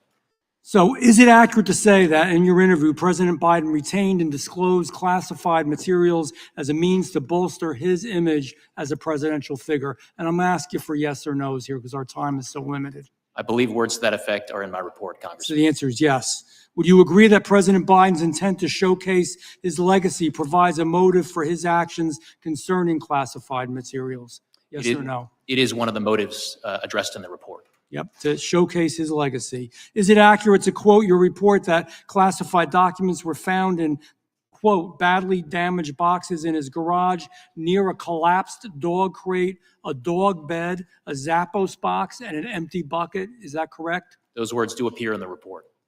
So that's correct. The answer is yes. Are these secure locations to store classified documents? They are not. Okay, so we got a former vice president who is established to have willfully, purposefully retained classified documents in order to highlight his political stature and show his stature as a presidential figure. We have a former vice president who stored classified documents in very unsecured places. We have a former vice president who will not suffer any consequences for all of these actions, all because we say, well, he's a well-meaning, forgetful old man. You know, if you were kind of a well-meaning, forgetful old man that was driving a car and you forgot what you were doing a little bit and you hit somebody and killed them, I believe you'd be responsible. The law must apply, you know this, to everyone. The standard behind the decision not to prosecute Joe Biden, especially in light of Special Counsel Jack Smith's decision to prosecute President Trump for similar conduct, gives the real appearance of two standards. Just again, it's so much part of this Department of Justice. Justice for thee, but not for me. Special Counsel Hur, has any former president or vice president besides President Trump ever been criminally charged for knowingly retaining classified information after they left office? Yes or no? No. Would you concur that Special Counsel Smith's decision to charge a former president for retaining and disclosing classified information was an extraordinary, unusual, and unprecedented decision? I will not comment on that matter. Well, I'm going to comment. The answer is yes. Special Counsel Hur, these two reports are the culmination, in my mind, of the Department of Justice's two standards, and an example, again, of the Justice Department being weaponized against conservatives. You know, there's another piece to this, too. I have just a few seconds. We know that when his ghostwriter was speaking to him, he also did recordings. And when he did those recordings, it was clear. In fact, I'll try to quote this here. It was a month in 2017, a month after Biden left as VP. He was aware of top secret classified materials that were, quote, downstairs. Is that true? That is reflected in an audio recording, yes. It's reflected in an audio record, So sometimes he may be sleepy, sometimes he may be forgetful, sometimes he may be cognitively impaired. There's no doubt about that. But man, when it came to his personal legacy, the way he wanted to be remembered, to be sure that he was a big deal, in plain English, in the future, he was willingly and knowingly breaking the law. And it's unfortunate that we have a Department of Justice that will treat one person one way and somebody else a different way. It's a sad day for America. Thank you, Mr. Hur. I yield back. A gentleman yields back. The gentleman from California is recognized. Mr. Hur, I want to ask you about some of the differences between the facts involving President Biden and President Trump. But before I do, I want to refer back to your opening statement in which you said that you did not disparage the president in your report. But of course, you did disparage the president. You disparaged him in terms you had to know would have a maximal political impact. You understood your report would be public, right? I understood, based on comments that the Attorney General had made, that he had committed to make as much of my report public as consistent with legal policy and legal requirements. And you could have chosen just to comment on the president's particular recall vis-a-vis a document or a set of documents, but you decided to go further and make a generalized statement about his memory, didn't you? Congressman, I could have written my report theoretically in a way that omitted references to the president's memory, but that would have been an incomplete and improper report in that it did not reflect my analysis. You could have written your General. report with comments about his specific recollection as to documents or a set of documents, but you chose a general pejorative reference to the president. You understood when you made that decision, didn't you, Mr. Hur, that you would ignite a political firestorm with that language, didn't you? Congressman, politics played no part whatsoever in my investigative steps. But you understood nevertheless, the words didn't you, that I put in my report. Mr. Hur, you cannot tell me you're so naive as to think your words would not have created a political firestorm. You understood that, didn't you, when you wrote those words, when you decided to include those words, when you decided to go beyond specific references to documents? You understood how they would be manipulated by my colleagues here on the GOP side of the aisle and by President Trump. You understood that, did you not? Congressman, what I understood is the regulations that govern my conduct as special counsel. And those regulations required me to write a confidential report for the Attorney General, which you knew would not be explaining my confidential. decision, and that is what I did, Congressman. I followed the rules. You knew it would not be followed confidential. them. You knew it would not be confidential, didn't you? Sir, the regulations required me to write a confidential report explaining my decision to the Attorney General. Which you knew would be released. It was up to the Attorney General to Which determine you understood it would be released, did you would not? be released consistent with DOJ policy. You understood it legal would be requirements. released. You understood it would be released. I understood from the Attorney General's public comments that he would make as much of my report public as he could, consistent with legal requirements and DOJ And you also policy. understand DOJ policy that you are to take care not to prejudice the interests of the subject of an investigation, right? That is generally one of the interests that DOJ policy requires that prosecutors respect. And it was your obligation to follow that policy in this report, was it not? It was also my obligation to write a confidential report for the Attorney General explaining completely Well, my what decision. you did write was deeply prejudicial to the interests of the president. You say it wasn't political, and yet you must have understood. You must have understood the impact of your words. You must have understood the impact of your decision to go beyond the specifics of a particular document, to go to the very general, to your own personal, prejudicial, subjective opinion of the president, one you knew would be amplified by his political opponent, one you knew that would influence a political campaign. You had to understand that. And you did it anyway. And you did it anyway. And let me just go to some of the differences here between the president's conduct and Mr. Trump's. In the superseding indictment, on page 3, it says that Mr. Trump suggested that his attorney falsely represent to the FBI and grand jury that he did not have documents called for by the grand jury subpoena. You didn't find anything like that with respect to Mr. Biden, did you?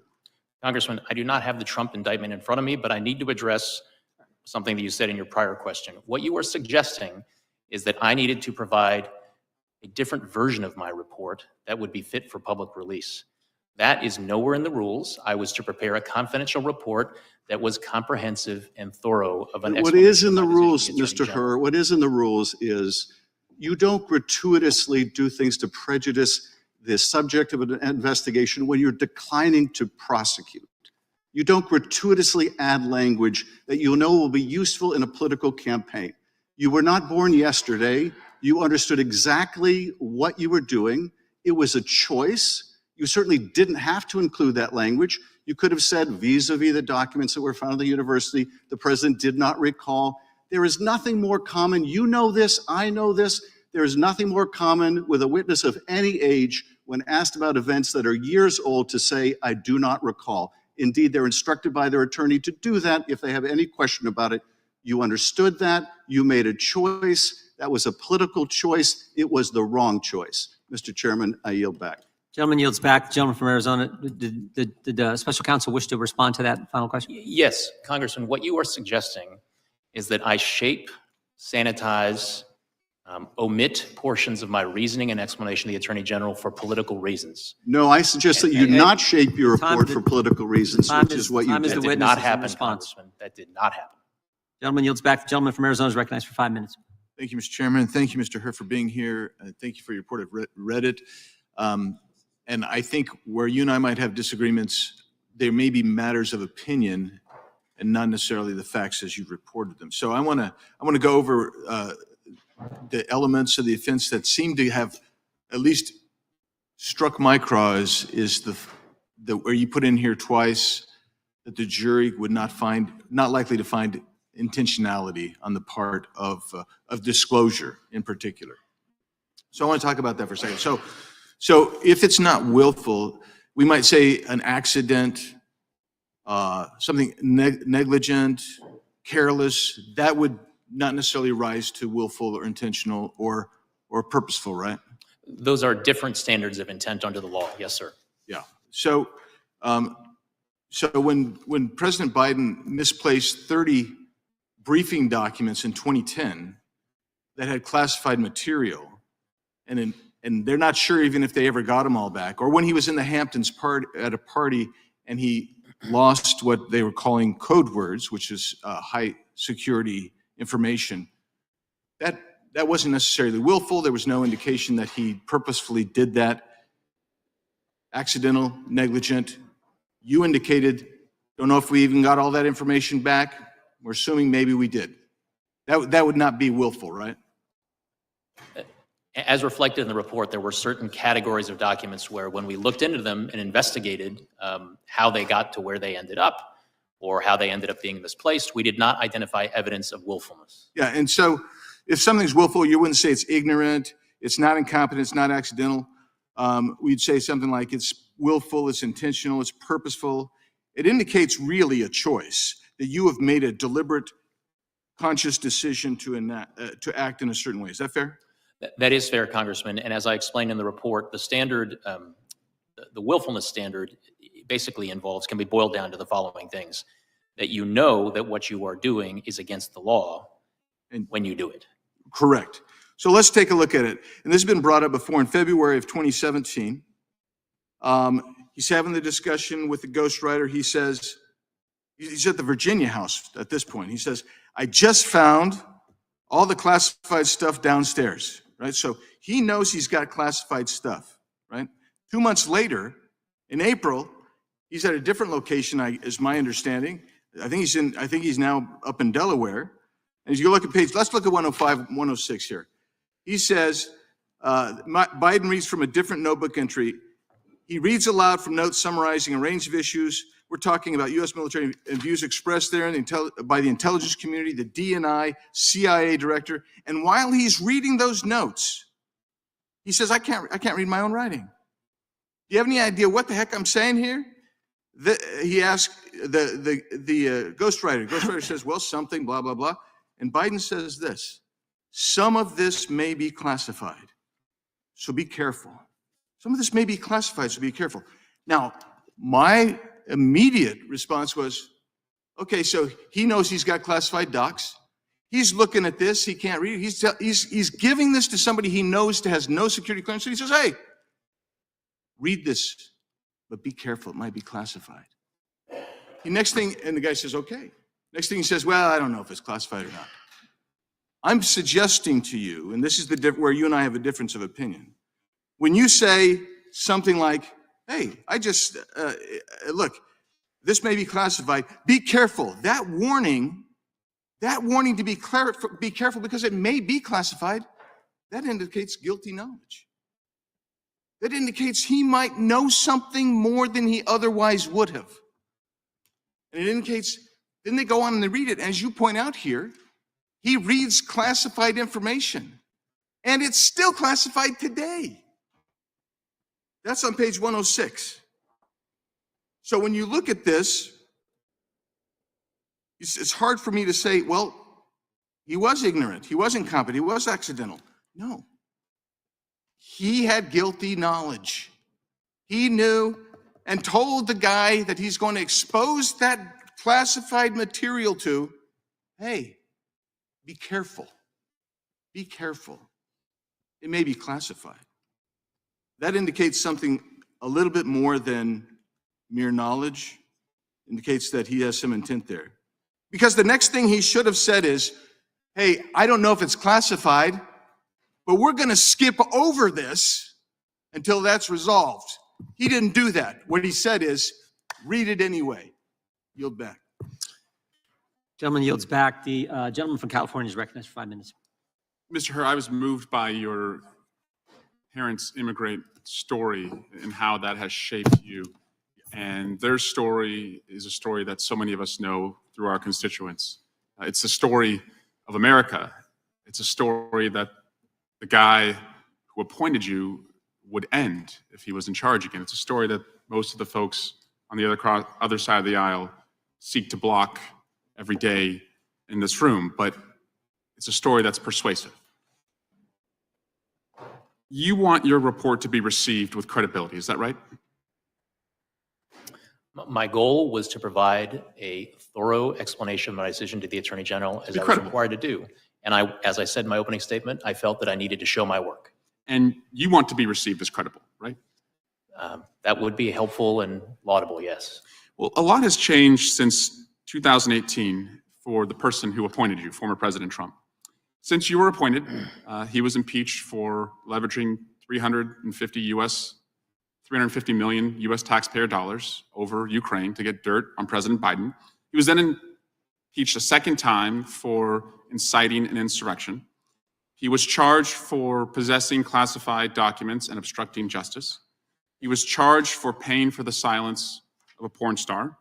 He was charged in Georgia for his role in January 6th. He was charged in the District of Columbia for his role in January 6th. He owes $400 million to the state of New York for defrauding the state through his taxes, and he has been judged a rapist. You want to be perceived, understandably, as credible, and so I want to first see if you will pledge to not accept an appointment from Donald Trump if he is elected again as president. Congressman, I'm not here to testify Seems like an today easy about answer, what will happen in the future. considering what I just laid out. I'm here to talk about the report and the work that went into it. And But you don't want to be associated with that guy again, do you? Congressman, I'm not here to offer any opinions about what may or may not happen in the future. I'm here to talk about the work that went into the report, which I stand by. There were no limits on you as to what you could charge President Biden by the Attorney General, is that right? The decisions that I made that are reflected in the report are my own. And you did not bring any charges, is that correct? Correct. There were no limits on John Durham and his investigation of the prior administration when he was special counsel, is that right? I don't believe I have the information required to answer the question about the Durham investigation. Well, he sat in the same chair that you're sitting in. He told us that he also investigated President Biden and President Obama and did not bring any charges. President Biden sat for an interview with you over 2 days for approximately 10 hours, is that right? A little over 5 hours, Congressman. Over 2 days. Correct. You know, that's in sharp contrast to a guy who did not sit for an interview when the Mueller investigation took place. That was Donald Trump. did not sit for an interview when he was impeached in this committee room by the Judiciary Committee, did not sit for an interview when the second impeachment occurred and he was invited to sit for an interview for his role in January 6th, and did not sit for an interview in the January 6th January 6th case or the classified documents case.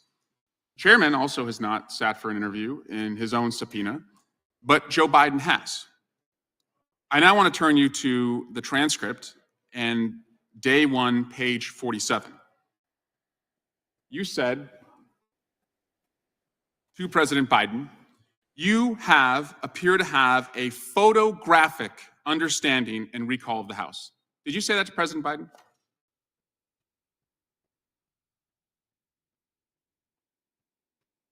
Those words do appear on page 47 of the transcript. Photographic is what you said. Is that right? That word does appear on page 47 of the transcript. Never appeared in your report, though. Is that correct? The word photographic? That does not appear in my report. I now want to show you and play a video of what is absolutely not photographic.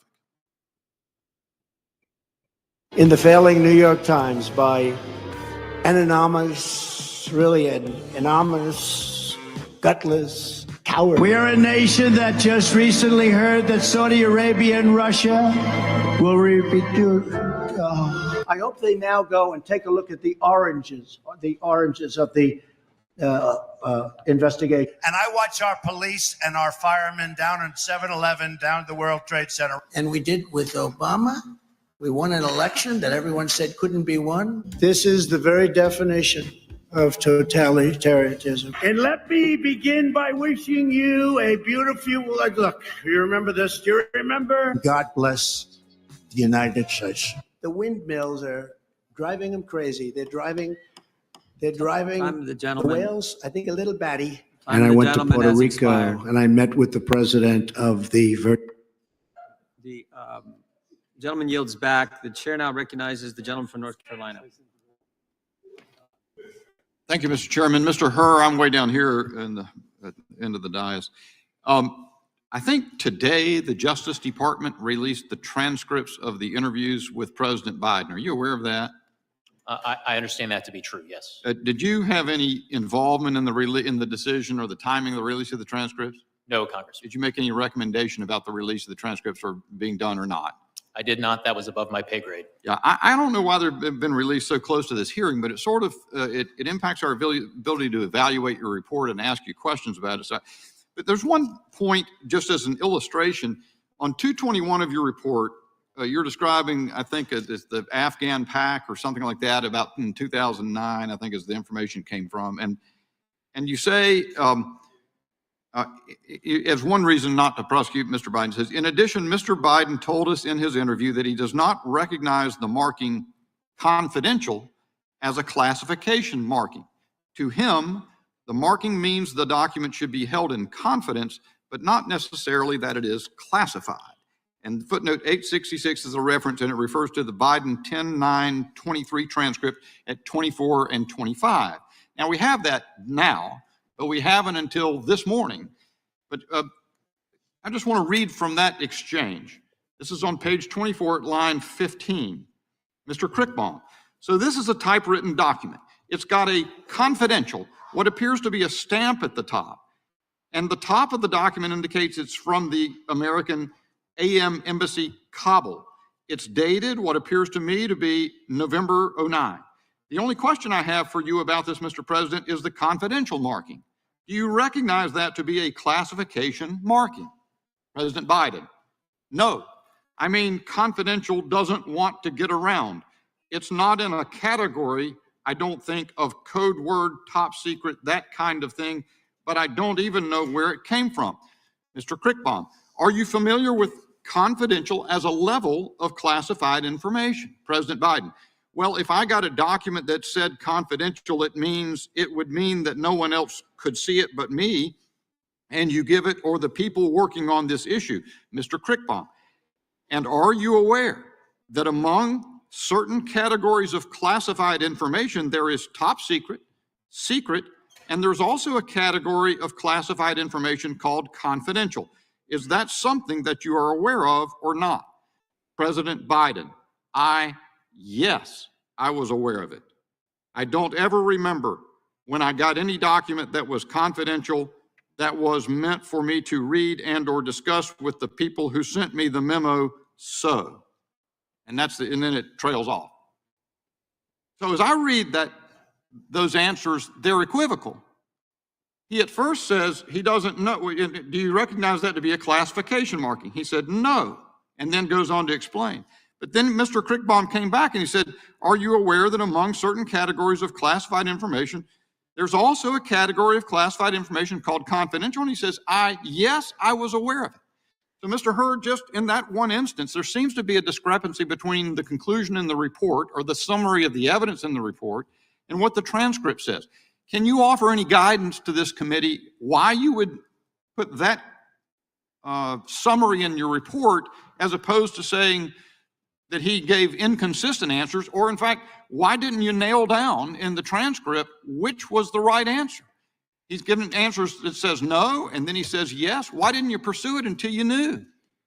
Congressman, the report reflects our best efforts to summarize and characterize the evidence in the investigation, including the investigation received from the president himself during our interview of him. But as you point out, the transcripts of the president's interview over 2 days are now available to the committee for their inspection, and the members are able to draw their own conclusions based on the transcripts that are now available to them. Well, and I appreciate your answer. And I certainly think things, you can come up with some details that someone can disagree on, and it has the quality, I know, of some cherry picking because I've just found something, but we've only had a little bit of time to look. I don't think it serves this process well for the Justice Department to dump these transcripts into the public right now. If they were going to be released, they should have been released at a proper time. And I think I'll leave it at that, Mr. Chairman. I'll yield back. The gentleman yield? The gentleman yield? I will yield to the chairman. Just real quick, Mr. Hur, someone earlier said, said something about changing the facts. You said, I'm not going to change the facts, but let's keep the facts the same, but change the subject. You had the same facts, and the individual that you were investigating was 65 and had a good memory. Do you reach the same conclusion? Congressman, as I responded earlier to a question along these lines, I am not here to entertain hypotheticals about facts or circumstances that may be different. What I did was assess the evidence and the facts that I obtained in this investigation and make a judgment based on this set of evidence. Fair enough. The chair now recognizes the gentlelady from Washington for 5 minutes. Thank you, Mr. Chairman. Special Counsel Hur, thank you for being here. Thank you for your work. In your investigation, you reviewed more than 7 million documents and conducted 173 interviews of 147 witnesses, including President Biden. Is that correct? Yes, Congresswoman. And your 15-month investigation cost several $1 million and resulted in a comprehensive 345-page report with several dozen pages of appendices. Is it correct that, as it says in the first sentence of your executive summary, that your investigation concluded with an assessment that, quote, no criminal charges are warranted in this matter? Correct.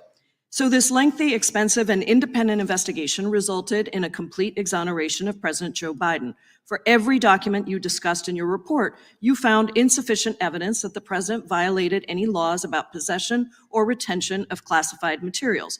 The primary law that you analyzed for potential prosecution was part of the Espionage Act, 18 U.S.C. 793E, which criminalizes willful retention or disclosure of national defense information. Is that correct? Congresswoman, that is one statute that we analyzed. I need to go back and make sure that I take note of the word that you used, exoneration. That is not a word that I'm appears going in to the report, continue and with that's my not part of my questions. task as a I'm going to prosecutor. continue with my The questions. I judgment know that I that the received, term, that I ultimately reached I know related to that the whether term, sufficient evidence existed such that the likely you didn't, outcome you would be exonerated a him. conviction. I know I that did the not term exonerate him. willful That word does not appear in retention the has a, report, Mr. Hur, it's my time. Thank you. I know that the term willful retention has a particular legal meaning, and I want to make sure that that meaning is absolutely clear to the American people before we go any further. As you wrote in your report, to prove as a matter of law that the president, quote, willfully retained any documents, you would need to prove beyond a reasonable doubt 2 elements. First, that the president knowingly retained or disclosed national defense information, and second, that he knew that this conduct was unlawful. Is that correct? That's correct. And to be very, and I'm sorry, Congressman, that it was national defense information. That's an important third element.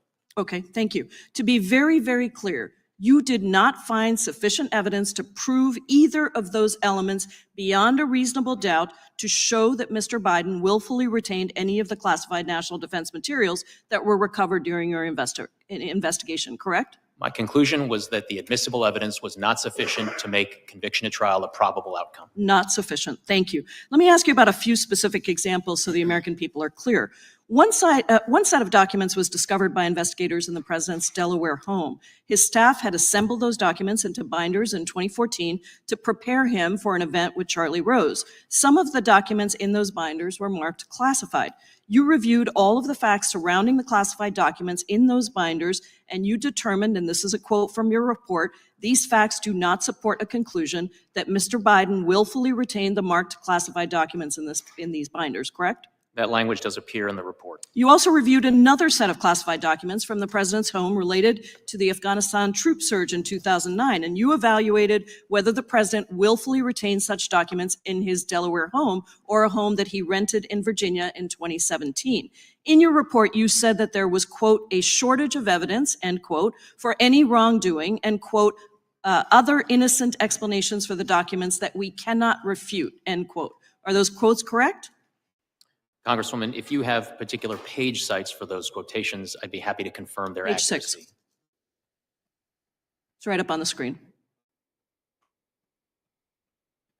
With respect to the two quotes that are on the screen, in addition to this shortage of evidence, there are other innocent explanations for documents we cannot refute, and we conclude the evidence is not sufficient to convict, and we decline to recommend I was just going to get to that, prosecution. and you concluded that, Those quotes quote, do the appear on evidence page 6 is of the not report. sufficient to convict, and we decline to recommend prosecution, end quote. Those are your words in the report, correct? Those words appear in the report. Thank you. President Biden's counsel discovered a different set of documents at the Penn Biden Center and voluntarily turned them over to the FBI. Those documents contain national security information, but you determined that you could not, in fact, prove that President Biden willfully retained those documents because, quote, the evidence suggests that the marked classified documents found at the Penn Biden Center were sent and kept there by mistake. Therefore, we decline any criminal charges related to those documents, end quote, correct? The language, we decline any criminal charges related to those documents, does appear at page 311 of the report. Thank you. You also reached a similar conclusion regarding the documents found in President Biden's Senate papers at the University of Delaware. Quote, for these reasons, it is likely that the few classified documents found in Mr. Biden's Senate papers at the University of Delaware were there by mistake, correct? That language does appear at page 325 of the report. So it seems to me that the crux of the report, the main story, is that you found insufficient evidence to prove beyond a reasonable doubt that President Biden willfully retained any classified materials. That is the story of this report. And I yield back, Mr. Chairman. The gentlelady yields back. The gentlelady from Indiana is recognized. Thank you, Mr. Chairman. I just thank you, Special Counsel, for being here in these challenging times. And I want to tell you a few things that is interesting for me.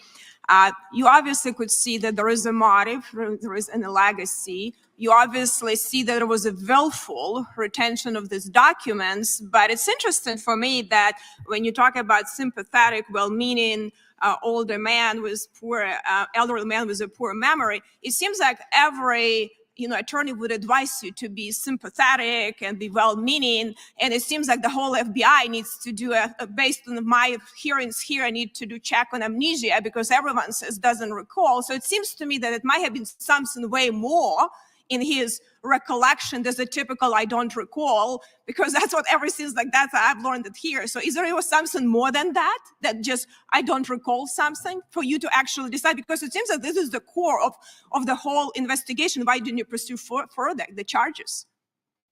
Congresswoman, my judgment as to how a jury would likely perceive and receive and consider evidence relating to all the evidence that would be put in by both the government and the defense at trial, it was based on a number of different sources, from documents, including various recordings, some of them from the 2016-2017 timeframe, some from our interview with the president in October of 2023. I think what you're asking about specifically is how the president presented himself during his interview in October of last year. And of course, I did take into account not just the words from the cold record of the transcript, but the entire manner in living color in real time of how the president presented himself during his interview. Hopefully he didn't smart you and all of us. But before I yield, I just wanted to actually just comment on something, Mr. Raskin mentioned about, us not remembering communists. I actually grew up under communists, and I have a very good recollection what it is. And unfortunately, Tyrants are on the rise, on the march, which he said. Unfortunately, they've been emboldened by, President Obama, now by President Biden too. And unfortunately, our government and Department of Justice is really now resembles, a tyrannical government. It's sad for me to see that, but I'm going, and with a really double standard what we have there, but I'm going to yield to Chairman Jordan the rest of my time. Thank the gentlelady for yielding. Mr. Hur, during your one-year investigation, did you have communications with the White House and the White House counsel in particular? Yes. I think you had I got 5 letters that they, and they communicated with you regarding your investigation. Is that accurate? We received a number of letters from White House counsel's office and as well as the president's personal counsel. Right. They're either special counsel or personal counsel. I see who signed the letters. And did the White House get the report before the report was made public? We did provide a draft of the report to the White House counsel's office and members of the president's personal counsel team for their review. No, I understand. And did the White House then, once they got the report before it went public, did the White House try to weigh in with your investigation on elements of that report and frankly get the report changed? They did request certain edits and changes to the draft report. Yeah, I see that in the February 5th letter. Did they only correspond with you? I'm sorry, Congressman, are you asking if they corresponded with anyone else on my team? Once you gave the report to the White House, yes, they saw changes. I have one letter here that's addressed to you on February 5th. And they said, we're pleased that after more of a year of investigating, you've determined, they respond to the report. And then they disagree with they asked for you to change some of the things you had in your report, namely the fact that the president's memory was not very good. You remember that? Yes, sir. Okay, but I also have 2 other letters. One on February 7th to Merrick Garland, where they raised the same concern. And then on February 12th, where they go to the DAG, Bradley Weinsheimer. You familiar with those?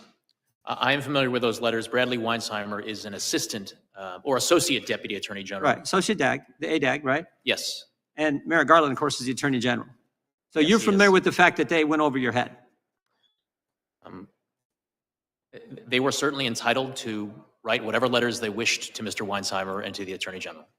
I just find that interesting. The White House they're communicating with you throughout this one-year investigation, and then the White House says, "Oh, we're going to go to the principal's office, and we're going to talk about Mr. Hur's report." Do you find that interesting? As I said, they were free to correspond with whomever in the federal government they wished to correspond with. I did engage in numerous communications with them during the course of the investigation, and as is reflected in the special counsel regulations, the attorney general did provide oversight of my investigation. Understand. I thank the gentlelady for yielding and yield back. The chair now recognizes the gentleman from California for 5 minutes. Thank you, Chairman Jordan. I want to first say that the House Judiciary Committee is responsible for helping to enforce the rule of law. Unfortunately, the actions of this chairman in ignoring a bipartisan congressional subpoena have damaged the ability of this committee to get information from witnesses and damage the rule of law. Now, Mr. Hur, thank you for being here today. Thank you for sharing your compelling immigrant story that just goes to highlight how America is a nation of immigrants. I'm going to ask you a series of questions, yes and no questions. They are not trick questions. They're simply designed to highlight what you already found in your report, which is that there are, quote, material distinctions, end quote, between President Biden's case and Mr. Trump's case. So here's my first question. In your investigation, did you find that President Biden directed his lawyer to lie to the FBI? We identified no such evidence. Did you find that President Biden directed his lawyer to destroy classified documents? No.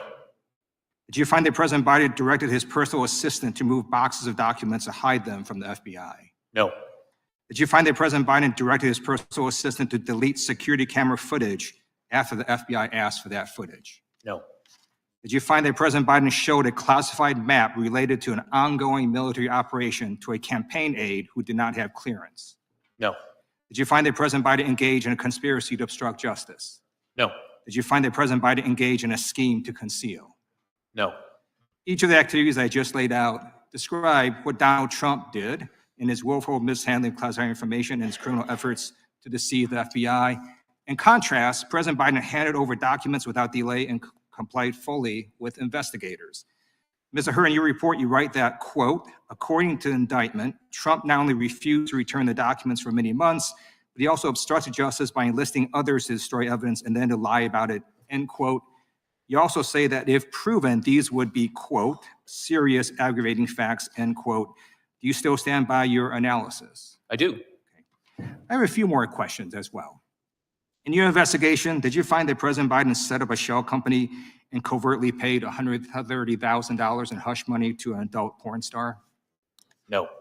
Did you find that President Biden directed his lawyer to pay $150,000 in hush money to a former Playboy model? No. In your investigation, did you find that President Biden called the Georgia Secretary of State to demand that he, quote, find 11,780 votes? No. Did you find that President Biden devised a scheme to organize a slate of fake electors to undermine a free and fair election? No. Did you find that leading up to January 6, 2021, President Biden urged his supporters to travel to D.C. and to storm the Capitol? No. Thank you. Each of these activities I laid out describe what Donald Trump did, his efforts to bully election officials, overturn the results of the election, and deceive the American people. That is why Donald Trump has been indicted in not just one, not just two, not just three, but 4 criminal cases. I yield back. Gentleman yields back. The gentleman from Wisconsin is recognized for 5 minutes. Yeah, I just want to go do a little repetition, Mr. Hur, in regards to the chairman's questions from a few minutes ago. So is it correct on that February 5th letter that was sent to you asking you to change references to the president's poor memory? Wasn't there a request by the White House to do that? There was a request, yes. And Mr. Chairman, I think the record should show that the gentleman from Maryland earlier said that that was not the case. I think he said, nor did he seek to redact a single word of Hur's report. Obviously, Mr. Hur is telling us differently here. And didn't the White House then go to the Attorney General himself and say that he would like to see changes to the references in regards to the president's memory? The White House counsel did send such a letter. So if this president was 60 years old rather than 80 years old, would you prosecute him? Congressman, as I've said before, I cannot engage in hypotheticals. I address the facts and the evidence as I found them in There this was an matter. 80-year-old grandma that came to Washington, D.C. a few years ago, did not commit a violent crime, committed a crime, but did not commit a violent crime, and she was fully prosecuted. Doesn't that seem like it's a dual system of justice where the president is above the law? Congressman, I don't know the facts and the details of this other case that you're referencing with this other person. You say that the president is unlikely to reoffend in the future. I believe that was a quote that you put in the report. Is that correct? I believe that's in Chapter 13. How so? How is he unlikely to reoffend in the future? How do you come to that judgment? As I say on page 254, any deterrent effect of prosecution would likely be slight. We are not concerned with specific deterrence, as we see little risk he will reoffend. Well, isn't it because he's now the president and he has almost unlimited authority to release documents? Isn't that correct? I mean, as a vice president, he didn't have that authority. Now that he's president, isn't it easy to say that he's unlikely to reoffend because he's got almost unlimited authority to release these documents?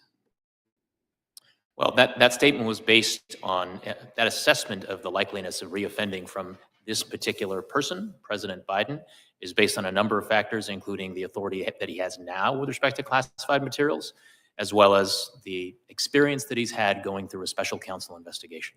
Yeah, but look back at 2011, there were multiple instances where he was informed by his staff and they ratcheted it up to where there was a formal process. You're saying he's learned from that when he's proven that he hasn't? I mean, that goes all the way back to 2011. Congressman, what I'm saying in the report at page 254 is that he's a repeat offender, Mr. Hur, isn't he? What I say... I'll move on to something else here.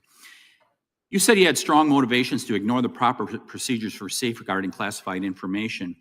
And he provided raw material to his ghostwriter that would be of interest to prospective readers and buyers of his book. And I think you said something about he viewed himself as a historic figure, correct? I believe those words do all appear in the report. Yeah, and he was also doing this for business purposes, that there may be people that would want to buy his book.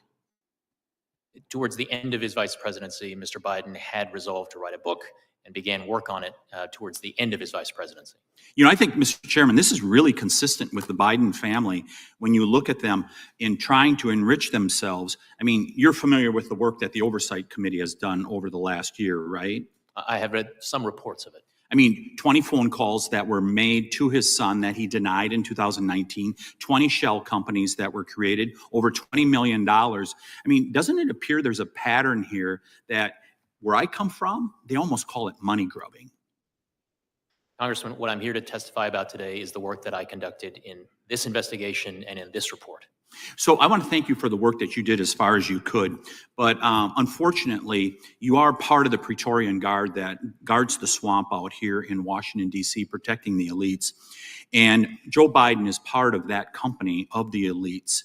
And you see it in the things that the Department of Justice has not acted on, Mr. Chairman. I mean, you look at the president's son, who does not have to answer for lying on his Form 4473 in regards to throwing away a weapon. You see it where the Department of Justice fends off the IRS when the whistleblowers come with this information. Now we see it once again, where a president believes he is above the law. And there is no doubt that this president does believe he's above the law. I yield back, Mr. Chairman.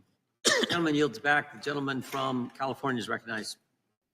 Thank you, Mr. Chairman. Mr. Hur, welcome. I also concur, and let me echo what's already been said by my colleagues, that your personal story of being an immigrant, your family immigrants to this country, the way you've contributed to the greatness of this country shows why America is great, a great immigrant story. Thank you for being here, Senator. First question to you is, you're a Republican? I am, sir. Does that stop you from a thorough and fair investigation? I certainly hope not, and I know not. This story is really proof of the old saying that the cover-up is worse than the crime. President Trump and President Biden handled their classified materials differently, wouldn't you say? My report includes an assessment of the alleged facts in the pending indictment of former President Trump and a comparison to the facts that we found in this case. But clearly the handling of these documents was night and day, correct? Congressman, do you have a specific aspect of the handling of the documents that you have in mind? Well, you know, President Trump intentionally took classified materials and obstructed justice to ensure that those materials wouldn't be taken from him, and he refused to work with law enforcement. Is that correct? My report reflects no findings of obstructive conduct on the part of Let me ask you another question. President Trump has been indicted in the U.S. District Court of Southern Florida on 40 counts related to his possession of classified documents. Is that correct? I don't know the exact number of counts, but I know that an indictment is pending in that district. Mr. Hur, you even wrote that after being given a number of chances to return classified documents and avoid prosecution, President Trump allegedly did oppose.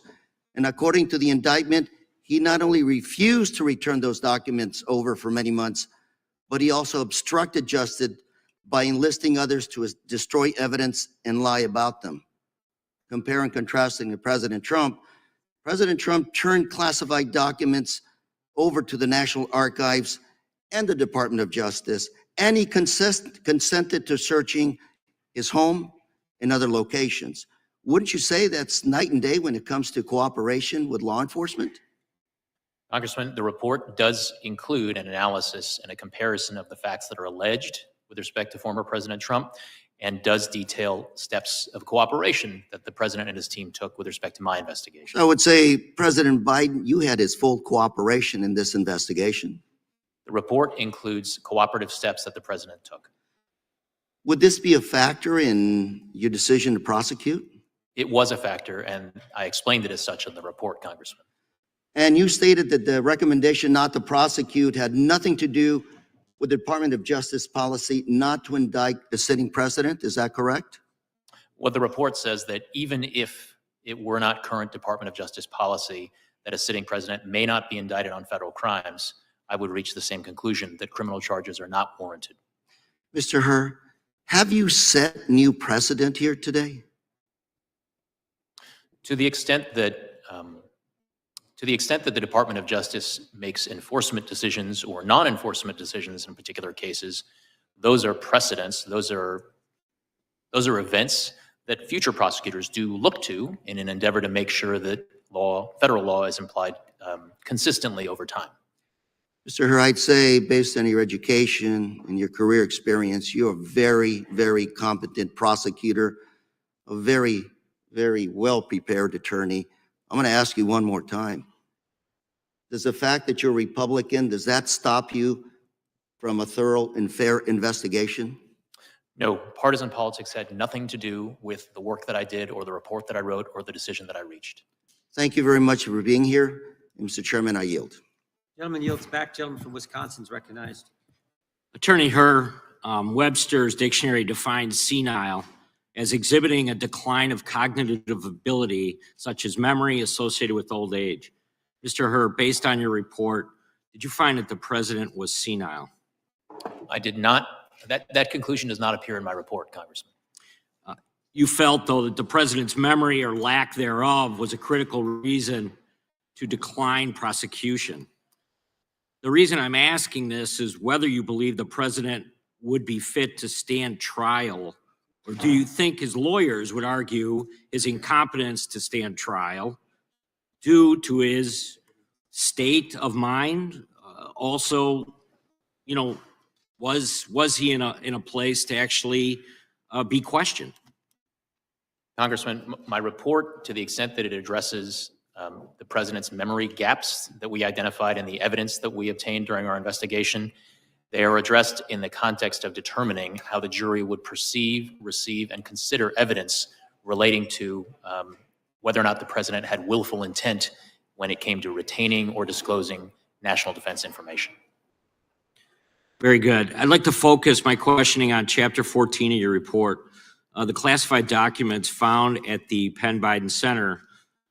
You state in your report that the documents found at the Penn Biden Center were the most highly classified, sensitive, and compartmentalized materials recovered during your investigation. Is that correct? That is correct. Many of the documents came from Mr. Biden's West Wing office. That's also correct, isn't it? I believe that is reflected in the report. Did you ask if he had packed the boxes himself? I believe that was one of the questions that we asked, and that is reflected in the transcript now available to the committee. I think it's important. How would you characterize the packing of these boxes? Was it slow and meticulous, or were they packed in haste without much scrutiny at all? I don't recall off the top of my head exactly how he characterized it, but I think the gist of the evidence is that the manner in which files were packed up and moved out at the end of the Obama administration was something of a rushed manner. Very good. According to your report, the boxes were moved between multiple offices, between Mr. Biden departing his West Wing office in January of 17 and his arrival at the Penn Biden Center's permanent offices in October of 17. Were any of these offices authorized to store classified information? No. When the boxes finally arrived at the Penn Biden Center's permanent offices, how were they stored? I believe when the materials were recovered, some of them were stored in a storage closet, and I believe others of them were in file cabinet drawers. So what's your I would refer assessment? you to the report. What's your assessment on security and access control measures at the Penn Biden Center? That was something that we looked at. There were some security access controls at the Penn Biden Center, but we did get a handle on people who had access to the office space during the time period when we believed the materials were there. And there were other people, including students and some foreign dignitaries, that visited that facility at the time. Very good. You anticipated my next question. So when the boxes were discovered to have classified documents more than 5 years later, who discovered these boxes? It was Patrick Moore. Is that correct? Correct. One of the president's personal counsel. And did Mr. Moore have some type of active security clearance at the time? No. How about the executive assistant at the Penn Biden Center? No.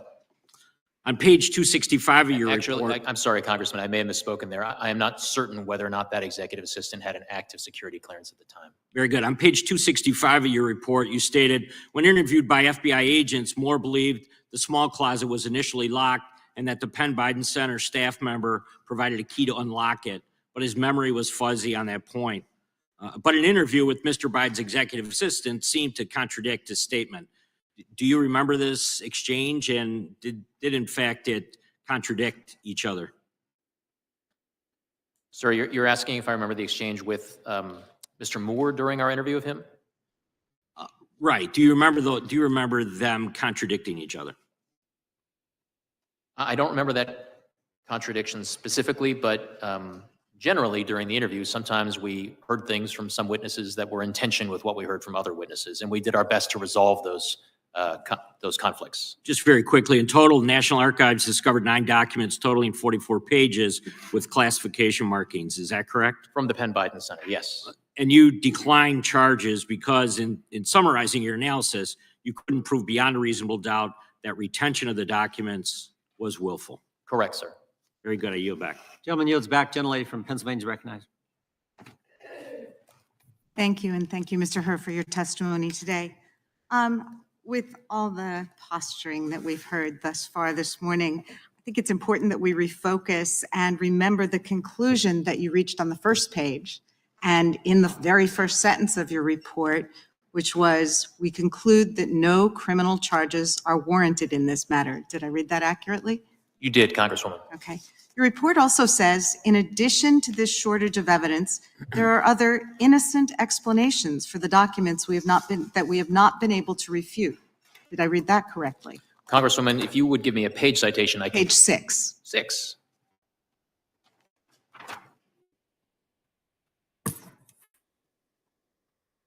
Yes, I see that language on page 6. Okay, thank you. Now, in addition to those conclusions, your report details several material distinctions, as you called them, between President Biden's actions and former President Trump's mishandling of classified materials. The facts are that President Biden cooperated with your investigation. Is that correct? He did. And his team notified authorities when they discovered classified documents, and he turned them over immediately. Is that correct? Yes. He consented to multiple searches of his home and other properties. Is that correct? Correct. And he voluntarily sat for an interview with you. Is that correct? Correct. But when it comes to Mr. Trump's treatment of classified materials, your report states that, according to the criminal indictment against him, he refused to return classified documents in his possession for many months, despite having multiple chances to do so, and he obstructed justice by enlisting others to destroy evidence and lie about it. Is that correct? Correct. Now, you note in your testimony that the specific comments you made about President Biden's memory have gotten a lot of attention.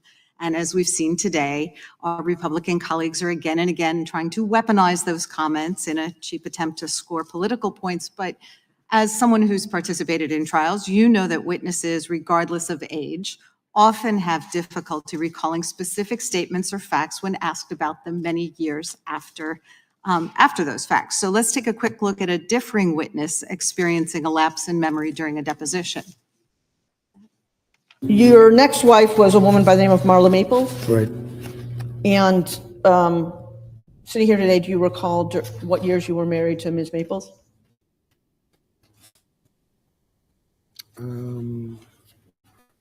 I'd have to get the exact dates for you. I can do that. Am I correct that you married your current wife in January 2005? I don't know relative to that date. And what years were you the owner of the Plaza Hotel? I don't know these.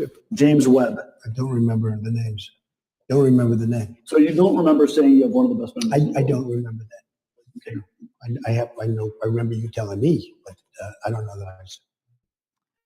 So I would also add that Mr. Trump told lawyers, I don't remember, 35 times in his deposition for a lawsuit over Trump University. And in response to questions from special counsel Robert Mueller, he answered, did not remember or could not recall 27 times. Now, Mr. Hur, you've said today that DOJ process and regulations required you to assess whether a jury would find Mr. Biden to be a credible witness, correct? I'm not sure that I said those words exactly, but of course, in my view, how a jury would perceive Mr. Biden if he elected to testify in his own defense at a trial, that would be part of the whole ball of wax that jurors would consider in determining whether he had willful intent in retaining or disclosing national defense information. Sure. Do you have any reason to believe that the special counsel who investigated and charged Mr. Trump with willful retention of classified documents would have failed to make an assessment of whether the jury would find Mr. Trump to be a credible witness? I don't have any information relating to how, I'm not qualified basically to answer that question as to what went into Mr. Smith's decision-making. But you are qualified to say what are the normal procedures followed by a special counsel, correct? I'm familiar with the rules as set forth in the Justice Manual and my understanding of how to apply them. And in fact, what you did. Correct. Okay. So I would suggest that we can all assume that the fact that Mr. Trump was charged with multiple counts of willfully concealing classified documents suggests that the special counsel in that case determined that Mr. Trump's denials are not credible. At this point, I would ask unanimous consent to enter into the record an excerpt from the committee's transcribed interview with Stephen D'Antonio, former assistant director in charge of the FBI Washington field office on July 7th, 2023, in which he explained the urgency for the FBI to retrieve and secure classified documents from Donald Trump's estate because they contained national security information that should not be viewed by anyone without the proper security clearance. Even Mr. D'Antonio himself could not view the documents given their high security clearance, despite being the assistant director in charge of the FBI Washington field office. Thank you. Without I yield objection, back. General Lady yields back. Gentleman from Oregon is recognized for 5 minutes. Thank you, Mr. Chair. I was quite interested in the dates that are set forth in your report, Mr. Hur. And the reason I'm interested is because I keep getting confused between the 2017 date and the 2024 date as to the condition of the president's memory. And so was there a difference? Because when I look at it, it seems like his memory was bad in 2017, and then it was bad today. But there's never any distinction made. But isn't it true that if you were going to be looking at at prosecuting as you were, you would look carefully at his condition in 2017? Isn't that the proper time? Because I think you say in your report that your best case, I think you call it out, the best case for charges would rely on Mr. Biden's possession of Afghanistan documents in his Virginia home in February 2017 when he was a private citizen and when he told his ghostwriter he just found classified material. That's the best case as you say it. Yes. And then you work your way through a series of defenses against your best case. So you were looking at his condition in 2017. And do I have that right? You do, Congressman. And his memory was bad then. We can draw our conclusions whether it improved over the next 6 years or not. But I just want to make sure it's clear that we're looking at his condition in 2017, which you then find as you go through the list of defenses that is his memory is bad, his memory is bad, his memory is bad. There's about 6 or 7 defenses here. And so what it gets me to is this question. And I actually pulled this quote out of something I read this morning, that perhaps your report concluded, and perhaps it did not, that the president is, quote, incapable of being held accountable. But that's not quite what happened, is it? You didn't find that he was incapable of being held accountable, did you? I did not. Those words do not appear in my report. They do not. But you reached a conclusion that you didn't have the evidence, but then your report continually recites these defenses. And I'm having a hard time putting the two together. If you didn't have the evidence, why do you persist in reciting these defenses? Congressman, I wrote my report as an explanation of my decision to decline charges as to President Biden. And the way that I came up with that explanation and wrote it in my report for the Attorney General is the following. The approach that I took was a prosecutor envisioning what would be the probable outcome of trial if we charged this case, if we presented the evidence to a jury, and not only the government presenting the evidence to a jury, but what would happen if the defense lawyers also got a chance to try to poke holes in the government's case at trial. And with respect to one of the several potential defenses that I lay out in the report, one of them does focus on the president's memory-related issues. That is a defense that the president's defense lawyers may well present at trial. And a jury is going to be confronted with at least 3 separate sets of evidence relating to the president's memory. One is from the recordings in 2016 and 2017 from the ghostwriter. But if I may, forgive me for interrupting, but I'm limited on time as everybody else was. But you say, I think, that the evidence suggests he is incapable of forming, or you're incapable of proving, intent.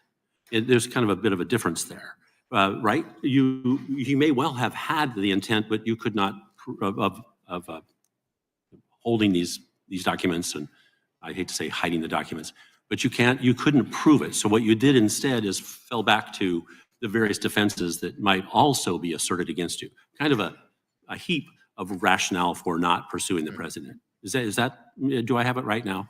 Congressman, I think we're on the same page. I think what I'm trying to convey is that the way that prosecutors assess the strengths and weaknesses of their case is to think through, hey, in the government's case in chief, here's the evidence we're gonna present, and the jury might be with us. But that's not the end of the trial. The trial also has to include presentation from the defense lawyers. You're correct, and I'm a lawyer. I've tried cases, so I get it. That your report is not an exoneration so much as a determination that the evidence as you saw it would not overcome the defenses that you had identified, plus whatever lack of evidence you perceived. So it's not an exoneration, is it?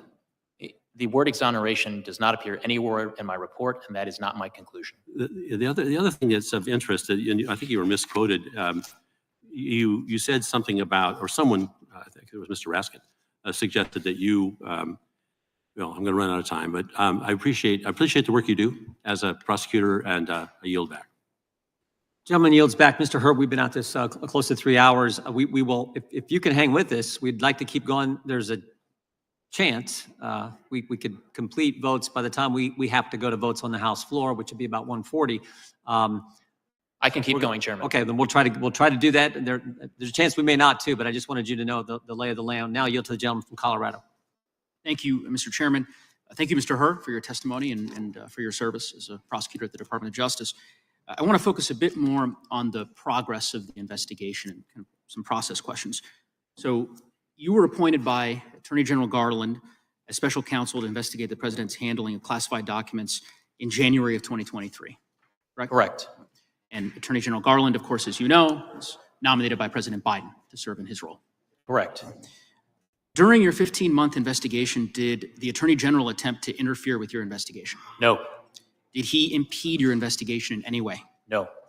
Did any other member of the Department of Justice or within the administration refuse to cooperate with your investigation? No.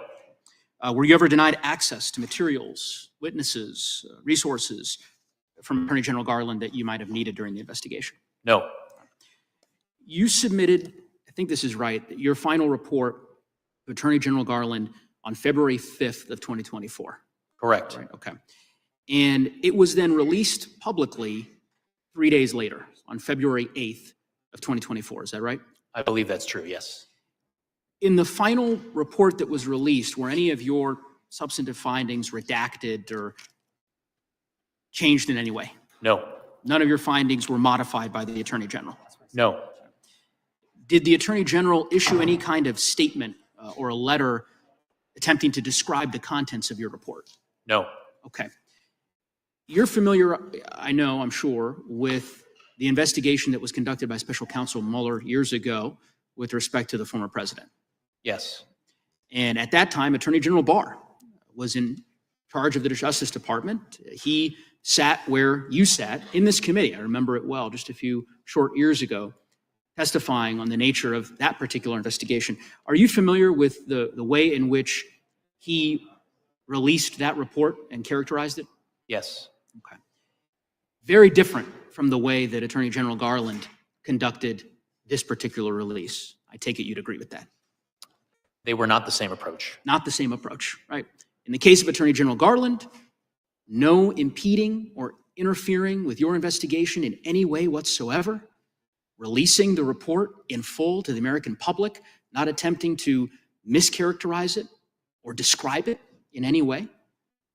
Dissimilar from Attorney General Barr, who 5 years ago, as you recall, after Special Counsel Mueller submitted his report to the Department of Justice, took nearly a month to release the report to the American public, heavily redacted, and not before he had issued a letter of his own to the leaders of the Senate and House Judiciary Committees, mischaracterizing the contents of that report. That distinction and difference is very important because from your testimony, at least from what I gleaned from your testimony, is that Attorney General Garland acted appropriately and ethically with respect to this investigation. I take it you agree. Attorney General Garland did not interfere with my efforts, and I was able to conduct a fair, thorough, and independent investigation. Very different approach, as you said, from the way in which the Department of Justice, unfortunately, tragically, functioned under the former president. I'm going to yield back the balance of my time. Gentleman yields back. The gentleman from Alabama is recognized for 5 minutes. Would the gentleman yield for 10 seconds? Gentleman from... Yes, sir. Yeah, I would just point out to the gentleman from Colorado's last point, there was one big difference. Bill Barr didn't name Bob Mueller as a special counsel. Bob Mueller was named by Rod Rosenstein. That's a huge difference in how this whole thing works. I now yield back to the gentleman from Alabama. Thank you, Mr. Chairman.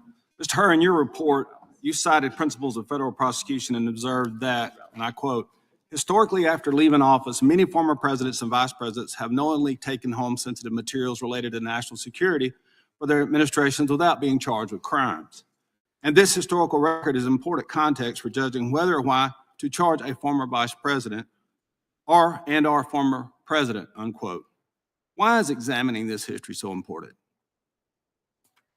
Congressman, one of the reasons that it was important was because it would bear on how a jury would perceive,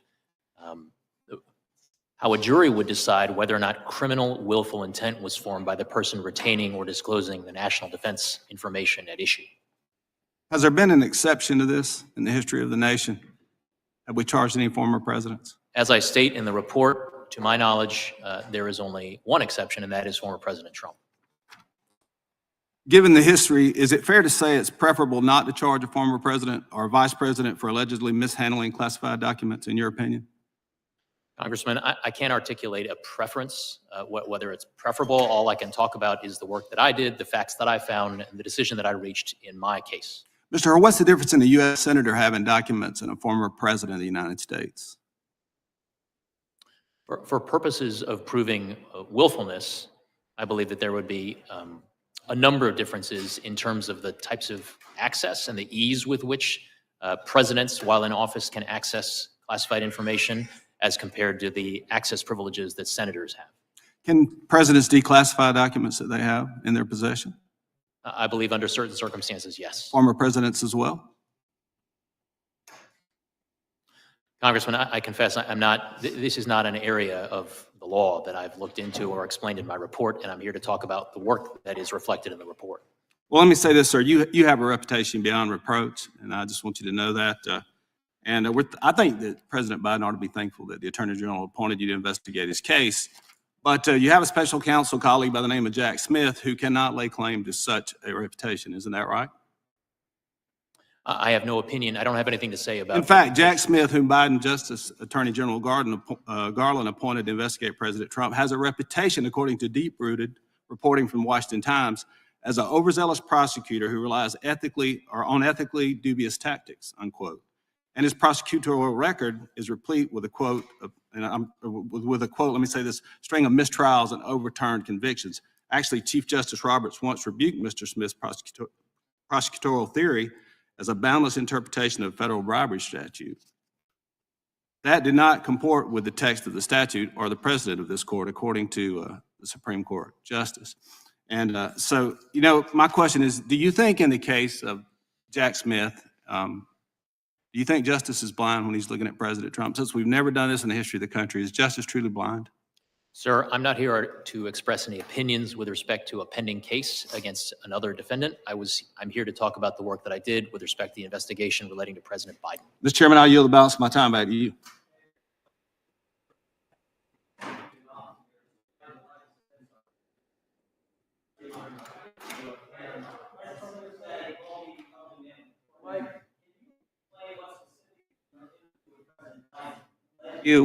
To this conclusion. Congressman Jordan, I'm sorry, but the mic was turned on partway through your Can you explain what specifically in your interview with President Biden led you to this conclusion? The conclusion That about broad statement that's been cited many times. The totality of the time that I spent with the president during his voluntary interview was something that I certainly considered in framing my assessment and articulating it in the report.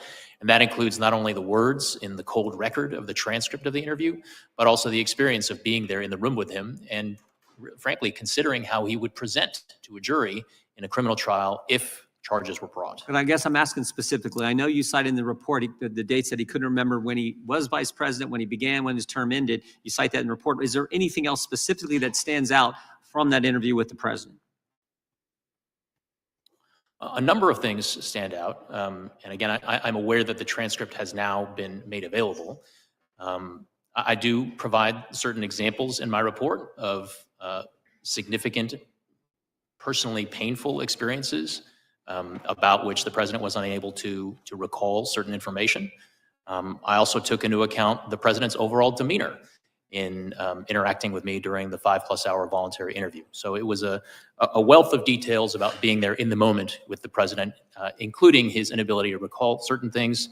And I'll also say, as reflected in the transcript, the fact that he was prompted on numerous occasions by the members of the White House Counsel office. The brief look I had at the transcript this morning, because we just got it this morning, I saw some of that. Chair now recognizes the gentlelady from Texas, or excuse me, Pennsylvania. I'm used to you being down there. The gentlelady from Pennsylvania. I got an upgrade. Okay. Thank you, Mr. Hur. Thank you, Chairman. Thank you, Mr. Hur, for your service to our country, for your team's service in this investigation. You determined, after what you described as rigorous, detailed, and thorough analysis, that President Biden should not be prosecuted for mishandling classified documents. In fact, everybody can take a look at your report. The very first sentence says as much. It says, quote, "We conclude that no criminal charges are warranted in this matter." Am I correct? Yes, That's the bottom line of this report. Am I correct? that is the first sentence. It's the first sentence and the bottom line. There's an awful lot of misinformation that has been put forward by the press in some cases and also by the other side of this dais. You didn't reach this decision because President Biden was sympathetic. Is that correct? I reached the decision based on the totality of the reasons that I set forth at length in my report. Based on the evidence. And while Mr. Trump, who is being prosecuted, is not sympathetic, you didn't calibrate any of that in there. Sympathetic, not sympathetic. Doesn't matter. It's the evidence, right? Congresswoman, I did not reach any assessments of the evidence in the Trump matter. To the extent that I considered the allegations against former President Trump, it was for purposes of comparing relevant trust precedents. that with your credibility, you were not out to get Mr. Trump, nor here to help Mr. Biden. I think it's about the evidence, and I think you say that over and over again in your report. Why did you decide President Biden should not be prosecuted? Your report tells us, quote, "We conclude the evidence is not sufficient to convict." Those are your words. Is that correct? I believe if those exact words do not appear in the report, that is consistent with the gist of my conclusion. Very good. They are your exact words. That was not the case with Donald Trump. You have a copy of your report today, don't you, in front of you? I do. Would you read a portion of it for me? Your words, it is page 11, starting on line 3, beginning with the words, "Unlike the evidence involving Mr. Biden." Would you read the next few sentences? Unlike the evidence involving Mr. Biden, the allegations set forth in the indictment of Mr. Trump, if proven, would present serious aggravating facts. Keep going. Congresswoman, I'm happy to have you read the words in my report. Well, it's your report, so I think it actually is more fitting that you read those. Most notably, after being given multiple chances to return classified documents and avoid prosecution, Mr. Trump allegedly did the opposite. Keep going. According to the indictment, he not only refused to return the documents for many months, but he also obstructed justice by enlisting others to destroy evidence and then to lie about it. You may stop there. Thank you. You mentioned the indictment against Mr. Trump for mishandling sensitive classified national security information. That indictment says at the end of his presidency, Mr. Trump, I'm looking for my indictment here. I have it here. Hang on. Mr. Trump himself ordered that boxes containing classified materials go to Mar-a-Lago, where he hosted tens of thousands of guests. Then he kept these sensitive materials carelessly about the property, as you can see here. Classified documents ended up in a bathroom, a ballroom, on a floor, spewed about. And when a grand jury subpoenaed the documents, what did Donald Trump do? The indictment again shows against him what he responded by, suggesting that his attorney falsely represent that the FBI and grand jury that he did not have documents called for by the subpoena. He directed his employee, Waltine Nauta, to move boxes of the documents to conceal them from Mr. Trump's attorney, and then lied to his attorney and the FBI and the grand jury, suggesting his attorney might hide or destroy documents called for by the grand jury investigation. Mr. Hur, are those the type of aggravating facts to which you refer to in your report? Congresswoman, the aggravating facts that I refer to in the report are set forth and described in my report at page 11. Very good. Mr. Hur, to the best of your knowledge and investigation, did President Biden ever direct an employee to lie about, hide, or destroy classified information? Yes or no? We did not identify such evidence. Did he do so himself? We did not identify such evidence. And I want to give you a chance, since the transcript is out, to correct the record on an important point.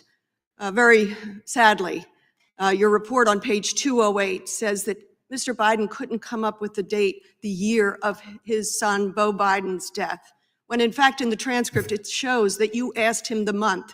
And do you know what he said, Mr. Hur? He said, oh God, May 30th. Would you like to correct the record? His memory was pretty firm on the month and the day. Congresswoman, I don't believe that's correct with respect to the transcript, but if you could refer me to a specific page, I'd be happy to look. I've read about it in reporting. Thank you. I yield back. Chair now recognizes Mr. Kiley. Mr. Hur, why did the White House ask you to remove parts of the report? What was the reason they gave for that? I don't have the letter in front of me, Congressman. I believed that among their reasons was that they contested, or that they asserted that certain language in the report was inconsistent with DOJ policy. The day that your report came out, the president gave a live news conference on national television. Did you watch that news conference? I watched the press conference, yes. What was your reaction to seeing the president personally attack you and your team? Congressman, I'm here to talk about the work that went into the report and my declination decision and my explanation of it for the attorney. And it wasn't just the president. Anthony Coley, former spokesman for Merrick Garland, has said that Democrats should focus their ire on her. The president's personal attorney, Bob Bauer, said that your report is a shabby piece of work and a shoddy work product. Do you agree with that characterization of your report? I disagree vehemently with that characterization of my report. I also disagree. I think it's very well written, well considered, and comprehensive. Do you think it's appropriate for the administration to be attacking the work of a special counsel that it appointed itself? Congressman, I'm not going to comment on the propriety of the administration's reaction to my report. What I can tell you is that I stand by the report and the work that went into it. Today, the ranking member started his opening statement by saying, Mr. Hur completely exonerated President Biden and called your report a total and complete exoneration. Mr. Hur, did you completely exonerate President Biden? That is not what my report does. Was your report a total and complete exoneration? That is not what the report says. So the statement by the ranking member was incorrect, yes? As I said, the report is not an exoneration. That word does not appear in my report. Based on the facts and anticipation of defenses presented in your report, could a reasonable juror have voted to convict? As I said in the report, some reasonable jurors may have reached the inferences that the government would present in its case in chief at trial. So a reasonable juror could have voted to convict based on the facts that you presented? Correct. If you were on the jury, would you have voted to convict? I have not engaged in that thought exercise, Congressman, and so what I'd like to stick to is what's in the report, which is my assessment as a prosecutor. Sure. And what you did find in the report is that the president, you said this is page 200, risks serious damage to America's national security through his handling and mishandling of classified materials. And you identify, quote, a strong motive for the way he handled those materials. Two of the motives you cited was his desire to run for president and his desire to sell books. So a reasonable inference for your report is that the president risked serious damage to America's national security in order to make money and advance his personal political ambitions. Is that correct? The report includes a description of the evidence and different inferences that reasonable jurors could draw from the evidence. And you also note that the president described his predecessor's handling of classified materials as totally irresponsible. And your report concludes that Mr. Biden's emphatic and unqualified conclusion that keeping marked classified documents unsecured in one's home is totally irresponsible applies equally to his own decision. Is that correct? That language does appear in the report. You cite as a mitigating factor the fact that the president cooperated in the investigation. But at the time that the investigation was happening and these acts of cooperation occurred, the Mar-a-Lago investigation was already a matter of public record, correct? I believe that's correct. So we already had a public debate about the handling of classified documents and the potential application of the criminal laws to that general set of circumstances. I think that's fair. And so the president, when he decided to cooperate or not cooperate, had to know that that decision to cooperate or not cooperate would become known to the public and he would be judged accordingly. Is that correct? I'm not in a position to opine on what was or was not in the president's. But it's relevant to your analysis as to whether or not it counts as a mitigating factor. If he knew that he was going to have to be judged based on whether he cooperated or not, that would lessen its value as a mitigating factor. So did that in your analysis lessen its value? We undertook a comprehensive So assessment. that specific factor, did it lessen its value as a mitigating factor? That and all facts relating to the president's cooperation with our investigation. Another factor you discussed is deterrence. And you say that deterrence actually, the factor actually counsels against bringing charges here, because you said, as for general deterrence, future presidents and vice presidents are already likely to be deterred by the multiple recent criminal investigations and one prosecution of current and former president and vice presidents for mishandling classified documents. So that one prosecution, of course, is the indictment brought by Jack Smith. So by the very terms of your analysis, Jack Smith's indictment actually counseled against and was counted against bringing charges in this case. Is that correct? I'm sorry, Congressman, I don't follow your drift there. Well, you said that there's already deterrence because there's this prosecution out there in a prior case related to classified documents. So we don't need to bring another case to establish deterrent value. That was the essence of your analysis, correct? Congressman, what I'll say is that I will stand by the way and the specific words in which I characterize my assessment of deterrence value of a case under the principles of federal prosecution that's on page 254 and 255 of my report. Thank you. My time is out, but I'll just add the perverse implication here is that the administration, by the very terms of your analysis, actually made it less likely that the president would face charges by Jack Smith bringing an indictment. Thank you, and I yield back. Mr. Chairman, I have a unanimous consent request. Okay. Thank you. I ask unanimous consent to enter into the record two documents. First, the superseding indictment against Donald Trump in the Southern District of Florida, where he is currently facing criminal charges on 40 counts, including obstruction of justice, lying to the FBI, his unlawful, willful retention of national defense Without information, objection, the and indictment withholding is the concealment recognized. of documents from law enforcement, among other things. That was the shortened version. And my second document, to clarify for you, sir, Mr. Hur, from the transcription, page 82, the words are President Biden's. What month did Beau die? Oh, God, May 30th.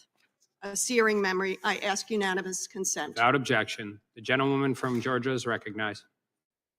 Thank you, Mr. Chair and Ranking Member, for this hearing, and thank you so much for spending so much time with us today, Special Counsel Hur. In accordance with the law, classified information must be treated with the highest respect and also protected. And President Biden has made it clear during this investigation and long before that he agrees. In response to Mr. Hur's report, he said, and I quote, "Over my career in public service, I've always worked to protect America's security. I take these issues seriously, and no one has ever questioned that," end quote. The special counsel's report makes clear that this is unfortunately a common occurrence for classified documents to get swept up into members of Congress or executive branches officials' personal effects. And as soon as President Biden discovered that he had mistakenly kept classified material, he took swift and immediate action to ensure that those materials were returned, and he fully cooperated with every step of your investigation. President Biden's predecessor, when dealing with the issue of having classified materials, took very different steps. 2016, Donald Trump declared, and I quote, "I'm going to enforce all the laws concerning the protection of classified information. No one will be above the law," end quote. Yet when his lawyer told him that it was going to be a crime if he didn't return the classified documents that he had after NARA, the DOJ, and the FBI requested multiple times that Trump returned the classified documents, yet he hid them. Trump himself acknowledged that the same year that service members have risked their lives to acquire classified intelligence to protect our country, yet he decided that his desire to keep these documents outweighed the potential loss of life for these people if those papers got out. Not only did Trump have a legal obligation, he also had a moral obligation to all of us, and he failed to live up to that. Mr. Hur, thank you for being here today. I'd like to talk about your report regarding President Biden and some of your findings. And for the sake of time, if you don't mind just answering yes or no, please answer this question. Page 187 of your report reads, "At no point did we find evidence that Mr. Biden intended or had reason to believe the information would be used to injure the United States or to benefit a foreign nation." Is this what you reported? For the sake of time, please answer yes or no. Congresswoman, you said page 187? Of your report, yes. Yes. At no point did we find evidence. Yes, that language is on page 187. Okay, so then this is what you reported, correct? Yes. That language is in my report. Okay, and Mr. Hur, you acknowledged on page 12 of your report that there are, as you said, numerous previous instances in which marked classified documents have been discovered intermixed with the personal papers of former executive branch officials and members of Congress. Please, once again, can you confirm for us, yes or no, the answer whether this is what you reported? That language appears at page 12 of my report. Page 323 also reads, "As a matter of historical context, there have been numerous previous incidents in which marked classified documents have been discovered, intermixed with the personal papers of former executive branch officials and members of Congress." Is this what you reported? That language appears at page 323. Thank you. Now it's my understanding that this has happened before, where classified documents are swept up into official papers. So, Mr. Hur, aside from Donald Trump, are you aware of similar instances in history where officials who have had these classified documents engaged in a months-long elaborate scheme to hide those documents from federal law enforcement officials? The one case that comes to mind that we do address in the report is the prosecution of General Petraeus. So are these historical examples, aside from Donald Trump, where officials instructed their aides to delete evidence pertaining to those classified documents? That was not present in the Petraeus prosecution, no. So the American people deserve, as we've always been saying all along here, that we deserve a leader who will not put themselves above the law, but will work with law enforcement and hold themselves accountable. Thank you, and I yield back. The gentlewoman from Wyoming is recognized. Special Counsel Hur, when you determined that no criminal charges should be brought against President Biden in this matter, you focused on the specific facts surrounding the classified documents, where President Biden stored them, and on his memory and age. You wrote that President Biden's, quote, memory was significantly limited during his recorded interviews with the ghostwriter in 2017 and during his interview with the Special Counsel's Office in 2023. You also expressed concern that prospective jurors would be persuaded by President Biden's presentation as a sympathetic, well-meaning elderly man with a poor memory. Your assessment, however, was focused on how President Biden would currently present to a jury if he stood trial. Is that correct? That was an element of my explanation to the Attorney General for my decision. It was not the only element. Okay, that wasn't my question, but it was one of the things that we were considering was his current state of mind, his current memory. Correct? One of the things that I considered would be how, if a trial, whenever a trial theoretically were to be held, how President Biden would present himself to the jury if he elected to testify. Okay.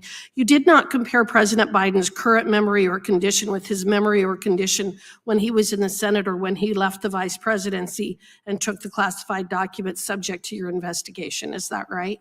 Actually, I believe that's not correct, Congresswoman. One of the things that's in the report is an assessment of the president's memory based on recordings from the 2016-2017 timeframe, recordings of conversations between Mr. Biden and his ghostwriter, and comparing that with the president's memory that he exhibited during our interview of him in October of 2023. So there was a comparison there. Okay, so, but unless there was some issue undisclosed to the American people during his 50 years in office, you found that Mr. Biden fully understood his legal responsibility related to the handling of classified materials, which is why you concluded in your report that Mr. Biden, quote, willfully retained and disclosed classified materials after his vice presidency when he was a private citizen. You state that on page 1, correct? I believe that what I stated on page 1 was that we identified evidence that Mr. Biden willfully retained classified information after the end of his vice presidency, but ultimately we concluded that the evidence was insufficient to warrant. I understand that. Please listen to my question. What I'm getting at is that Mr. Biden fully understood that he could not keep classified information at his home as both a former senator and vice president. Isn't that right? He understood that, correct? My understanding is that based on the evidence, my assessment was that a jury. That isn't what my question was. Please listen to my question. My question was that Mr. Biden understood when he was a senator and vice president that he could not keep classified materials at his home, at his garage, and in other offices. Is that fair? I don't think that's accurate, Congresswoman, because when Mr. Biden was vice president, he was authorized to have classified material in his home.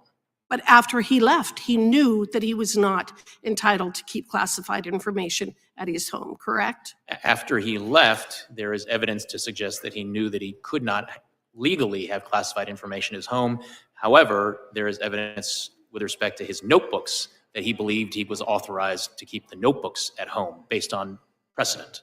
Based on precedent. You know, I guess the way that I would put it is this.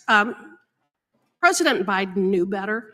He knew that he wasn't entitled to keep these documents from when he was a senator, and knew he wasn't entitled to keep these documents after he had left the vice presidency. But because he's now suffering from an impaired memory, as you so delicately put it, he got away with it. Is that fair? Congresswoman, what I stated in my report is that there's certainly evidence that some jurors could infer to suggest that Mr. Biden willfully retained and disclosed national defense information. But in my judgment, the likely outcome of a trial, the probable outcome of a trial, is not a conviction. I have represented a variety of clients over the years in actions against the federal government over, in fact, several decades of time. It's been my experience that the federal government, the DOJ specifically, has essentially unlimited resources to go after and prosecute citizens and will spare absolutely no expense in doing so. It has also been my experience that the DOJ is not only overly aggressive in these cases, but makes it clear that part of the reason for such aggression is to make an example of the poor soul who is the subject of such action. In other words, so that other people will not engage in the same kind of conduct. Mr. Hur, having been a long-term DOJ prosecutor, can you please explain why those people without the last name of Clinton or Biden are typically treated quite differently and seem to be the only ones who are never held accountable for violating the law? Congresswoman, one of the things that I explain in my report is the fact that there are historical precedents with respect to former occupants of the White House and their retention of classified materials after they leave. So I'm asking specifically about Mrs. Clinton and Mrs. Hillary Clinton and Joe Biden. Congresswoman, I don't have any opinion to articulate with respect to the investigation relating to Mrs. Clinton. I yield back. Gentlewoman from Texas is recognized. Mr. Hur, Special Counsel Jack Smith has charged Donald Trump with 40 counts related to his unlawful possession of classified documents. The most serious charge carries a penalty of 20 years in prison. According to the Trump indictment, Trump stored those documents at Mar-a-Lago, which, quote, hosted events for tens of thousands of members and guests, end quote. The indictment continues, quote, Trump stored his boxes containing classified documents in various locations at the Mar-a-Lago Club, including in a ballroom, a bathroom, and a shower, an office space, his bedroom, and a storage room. Mar-a-Lago is more than a mansion or a compound. It is a club with membership with a membership program that sells access to the public. It has hundreds of people moving through it at any given time. Staffing it alone required 150 staff members. And while those classified national security documents sat in places like his ballroom, Trump hosted more than 150 social events like weddings and movie premieres, which thousands of people attended. In brief, Special Counsel Smith has alleged that Trump willfully and knowingly took highly classified documents to a location accessible by tens of thousands of people. Mr. Hur, was President Biden's residence accessible to tens of thousands of people? No. Did President Biden ever bring tens of thousands of people into spaces where he stored classified material? Not to my knowledge. Did Joe Biden advertise and sell memberships to his home that would allow members of the public to have access? Not that I'm aware of. Did your investigation find that Joe Biden ever hosted movie premieres at his home while classified documents were stored there? No. Moving on, among the 150 staff members working at Mar-a-Lago was a Trump aide named Walt Nauta. According to Special Counsel Smith, Trump ordered Nauta to move boxes of documents so that they could not be found by people looking for them. Mr. Hur, did President Biden ever direct his staff to move documents so that you or the FBI could not find them? We did not identify evidence of that. In fact, according to your report, as soon as Bob Bauer discovered material in President Biden's residence, he contacted John Lausch, and the president immediately consented to an FBI search of his home. Is that correct? My report does state that. And you found no evidence that any documents were moved prior to that search. Is that correct? Correct. That's in stark contrast to Donald Trump. President Biden did not obstruct your investigation. He was fully compliant, and with access to the millions of documents he gave you and dozens of hours of witness interviews he facilitated, you were able to fully and totally exonerate him of any criminal wrongdoing. I thank you, Mr. Hur. And before I yield back, Mr. Chairman, I ask unanimous consent to enter into the record an excerpt from the committee's transcribed interview with Stephen D'Antuono, former Assistant Director in charge of the FBI Washington Field Office, on June 7th, 2023, in which Mr. D'Antuono explained that the FBI executed a search warrant for classified material at Mar-a-Lago because there was probable cause to believe that Donald Trump did not fully comply with a subpoena to turn over classified documents. Without objection. Thank you, Mr. Chairman. I yield back. Gentleman yields back. The gentlelady from Florida is recognized. Oh, excuse me. Gentleman from the ranking member is recognized. Mr. Chairman, I have 3 unanimous consent requests. All right. First, I ask unanimous consent to enter into the record the publisher's webpage for President Biden's 2017 book, Promise Me Dad, which shows that the book is a deeply moving memoir about the year that President Biden's son, Beau, died. Without objection. I also ask unanimous consent to enter page 97 of Mr. Hur's report, which says that President Biden's book is not known to contain classified information.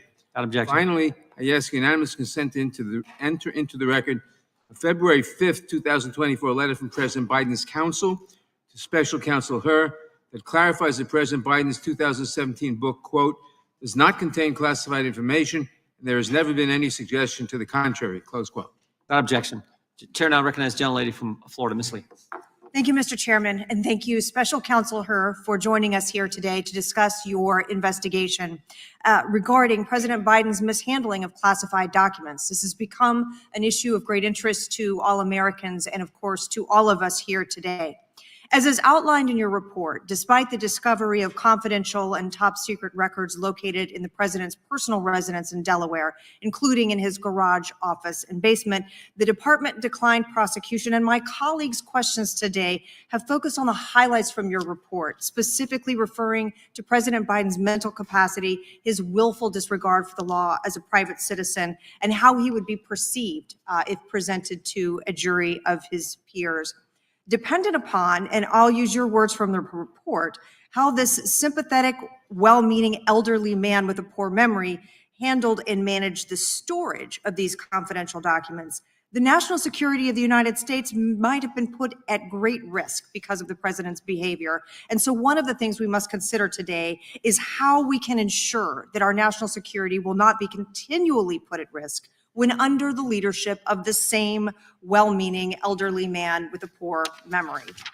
Since the release of the report, to your knowledge, has the Justice Department started to analyze a damage assessment of what may have been disclosed by these documents being mishandled and any ongoing national security risks from the inappropriate storage and retention of the documents? Congresswoman, my understanding is that such a damage assessment is underway in coordination and cooperation with the members of the intelligence community. And do you today for us have any information about the status of that investigation or how long it might take to conclude? I do not, Congresswoman. I'd like to turn your attention to a discussion of the distinction between proving the underlying elements of an offense and the concept of an obstruction of justice charge. Is it correct, Special Counsel Hur, that in some circumstances as a federal prosecutor, you may investigate the underlying offense, an underlying offense, choose not to charge that offense, but still have developed sufficient evidence to charge a defendant with obstruction of justice? I think as a matter of law, theoretically, that could occur. I can't bring to mind specific examples of that happening, but I suppose that if that were to happen, it would be a more difficult case to try from a prosecutor's Well, the elements are distinct, though, are they not? They are distinct elements. And isn't it similar to a case where a federal prosecutor undergoes an investigation and ultimately doesn't pursue the original charge they were investigating, but during the course of the investigation concludes that a false statement was made to a federal law enforcement officer and brings a charge under 1001? That could happen. Yes. And again, there too, the elements would be different. Correct. And in reaching your final decision related to the declination or the recommendation to decline prosecution, you considered both the underlying elements of the offenses at issue and also the principles of federal prosecution. Is that right? Correct. Okay. Now, the principles of federal prosecution, those are things that may vary case to case. Is that right?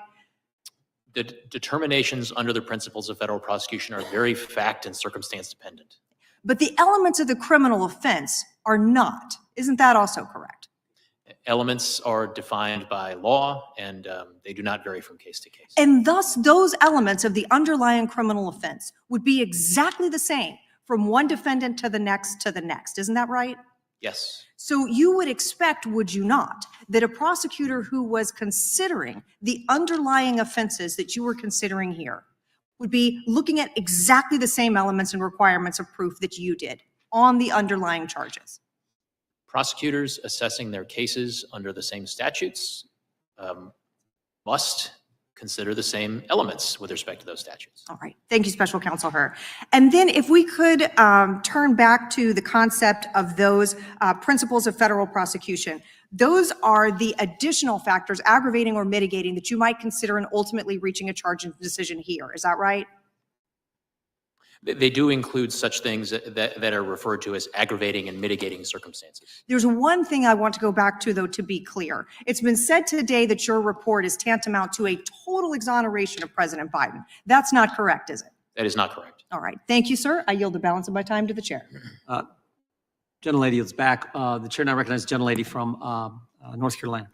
Thank you very much, Mr. Chairman, and thank you, Mr. Hur, also for your patience. You're almost to what, 3.5 hours? So almost as much as Biden. Throughout your report, you repeatedly cite and credit a number of innocent explanations for the presence of classified materials at the president's home and other locations. Innocent explanations that you admit that you cannot refute. And I'd like to just focus on a few of them, and I'll give you citations. One of these explanations for the presence of classified documents is that a member of the president's staff maintained those documents when he was the vice president, and then mistakenly included them in sets of documents that were later sent to locations such as the Penn Biden Center and the University of Delaware. Is that correct? I believe that's correct, but if you have a specific page number for me, that would help me, Congressman. We'll get you one. That would be great. You also found that another innocent explanation to be more likely than a criminal explanation for the presence of classified documents that were found at the Penn Biden Center and the University of Delaware. Is that correct? Correct. Great. And then let's talk about the documents in the president's garage. As you noted, a reasonable juror could conclude that the location of the documents, surrounded by household junk, is not a place where a person knowingly and intentionally stores classified documents that are critical to his legacy. Instead, it looks more like a place where a person stores classified documents that he's unaware of. That's on page 209 of your report, correct? That is something that a reasonable juror could factor into his or her consideration of whether or not the president had criminal willful intent. Great. And you also noted that President Biden was allowed to have classified documents in his home for 8 years as vice president, and then again when he was president, and that he also had layers of staff who were responsible for assembling, carrying, storing, and retrieving these types of classified documents. Correct. And because of these facts, you determined it was, quote, entirely possible that the president did not know he still had some of these documents in his home when his vice presidency ended in 2017. That's on page 215.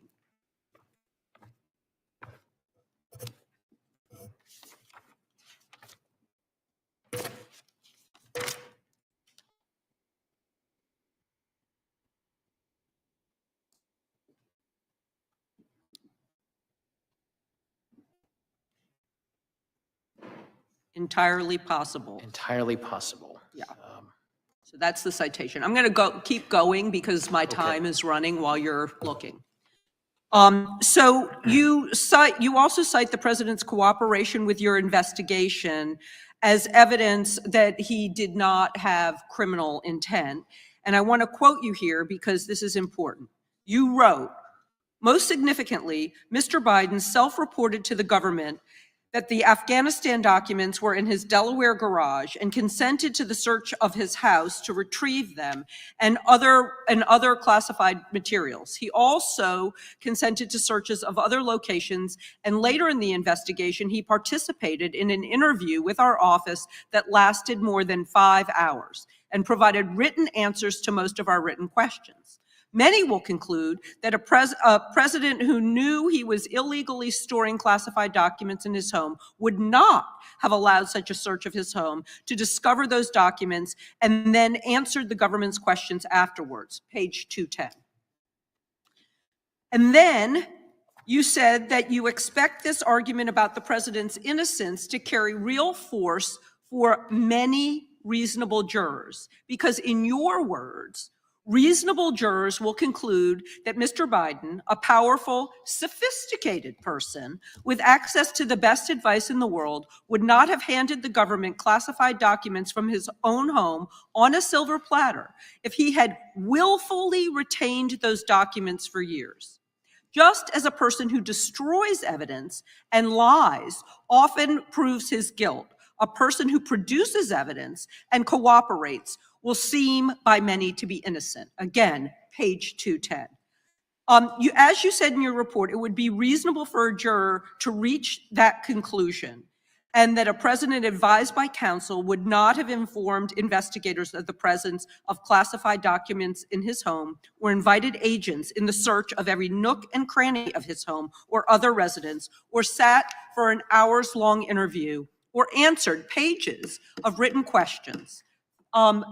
all going to his full cooperation and his lack of criminal intent. Thank you, Mr. Chairman, and I yield back. Gentlelady yields back. Mr. Hur, we got 3 more we're going to do, and then we're going to take votes, and then we'll just have a couple more after that. So I'm going to start with the gentleman from Kentucky is recognized. Yield to the chairman. I thank the gentleman for yielding. Mr. Hur, are you opposed to the U.S. Congress having access to the audio tapes of the people you interviewed during your investigation? Chairman, I am not in a position to articulate an opinion one way or the other. That is not really up to me. I'm a former employee of the Department of Justice. I would refer you to the White House and DOJ leadership. You're an accomplished lawyer. Is there any reason why we shouldn't, why the United States Congress shouldn't have access to the same information you had access to, and that was the basis of your decision? Chairman, it is not for me to opine on what materials. Well, the Justice Department released the transcripts the day of the hearing. It'd been nice if we'd had them at a more, I think, a better time for the committee to prepare for our questioning for you. They released them today. The White House and the Justice Department released them today. It'd be nice if we actually had the audio tapes too. Again, is there any reason why you can see why the American people and their representatives in the United States Congress should not have access to those tapes? Chairman, what I can tell you is that my assessment that went into my conclusions that I described in my report was based not solely on the transcript. It was based on all of the evidence, including the audio recordings. Great point. And that's where I was going. So this was valuable evidence for you as the special counsel named to investigate this issue, valuable evidence for you to reach your conclusion and the statements you put in your report. And all I'm asking is, shouldn't the United States Congress have access to that same information? Chairman, again, it is not for me to weigh into what information Congress should or should not have, but what I will tell you is that the audio recordings were part of the evidence, of course, that I considered in coming to my conclusions. I will yield back to the gentleman from Kentucky and hopefully can yield to the gentleman from North Dakota. Yield to the gentleman from North Dakota. Thank you, Mr. Hur. In Chapter 8 of your book, or your report, you detail that Mr. Biden retained in his Delaware basement classified documents relating back to his time as a U.S. Senator in the 70s, correct? Correct. And even more Senate papers dating back to the 70s through 1991 were found in the University of Delaware, Morris Libraries, and in the Biden Senate Papers collection, correct? Correct. And even more Senate papers dating back to the 1970s and 1980s were found in Biden's Delaware garage. I believe yes, that's correct. And quote, Mr. Biden had nearly 50 years experience dealing with classified information, including as a member of the Senate Select Committee on Intelligence, a member and chairman of the Senate Committee on Judiciary, a member and chairman of the Senate Committee on Foreign Relations, and Vice President of the United States. And that he was deeply familiar with the measures taken to safeguard classified information and the reasons for them, correct? That language certainly sounds familiar, Congressman, but if you have a page citation for me, I can confirm. And as Vice President, is it correct that in 2011, Mr. Biden received advice from his staff about the need to secure classified information in the form of notes? Correct. Including his first counsel, Cynthia Hogan? Correct. And he was advised in writing in 2011 by Hogan that classified notes must be maintained in secure safes and stored in secure facility. Correct. His second counsel, John McGail, also advised Biden that all of Mr. Biden's records, including his notes, would be sent to the National Archives, and Biden understood and accepted that, correct? That's correct, with the exception that Mr. McGrail was Vice President Biden's final counsel, not his second one. All right. And on his way out, Mr. Biden was also appraised of his obligations by the National Archives staff twice more that his classified notes should be secured in a SCIF. That particular fact is not immediately coming to mind, Congressman, but if you have a page citation, I can confirm it for you. Well, did Mr. Biden have 30 years experience handling this information? He received advice from at least 2 separate counsels, the National Archives staff. He has demonstrated enough knowledge of the law to attack President Trump in public over the same exact issue in detail. This is where I get into this. I just have a problem with this. In your report and this testimony, a reasonable person would conclude that Mr. Biden knowingly retained national defense information and failed to deliver it to an appropriate government official, and that he knew his conduct was unlawful. And I think that's where we end up here, and that's what the point is. Over the last 3 election cycles, there's only been 3 people who have ran for president: Hillary Clinton, Joe Biden, Donald Trump. All 3 of them have been accused of mishandling classified documents. Only one of them has been prosecuted. And that's what the American people see. That's what we see. We had Hillary Clinton, who ran a program called Bleach It on her server. They used hammers to destroy evidence. Joe Biden has a 50-year history of misplacing classified documents in numerous different places, All of these cases have the same underlying elements of the crime, the same fact patterns, and yet we only see one person being prosecuted. And with that, I yield back to the gentleman from Kentucky. When time's expired, I yield back. Gentleman yields back. The ranking member is recognized for unanimous consent. Thank you, Mr. Chairman. Mr. Chairman, in light of what the chairman previously said, I ask unanimous consent that all transcribed interviews taken by the committee this year be made public. There's an objection to that. The gentlelady from Missouri is recognized for 5 minutes. Thank you, Mr. Chairman, and thank you for being here, Mr. Hur. St. Louis and I are here today once again to focus on the real issues that affect our communities instead of partisan hit jobs. Let me start by saying that the potential mishandling of classified information is a serious issue, and I believe it was appropriate for the Attorney General to appoint both special counsels in the Biden and Trump cases. As my colleagues have pointed out, President Biden fully complied with the investigation conducted by Special Counsel Hur, who did not find evidence sufficient to warrant criminal charges. Despite this outcome, Republicans have used the special counsel's report to further their longstanding efforts to re-elect the former white supremacist in chief, Donald Trump, who faces 40 criminal charges related to the mishandling of classified documents, including obstruction of justice. While President Biden returned all of the classified material and complied with the special counsel's investigation, let's remind ourselves what Donald Trump has said and done.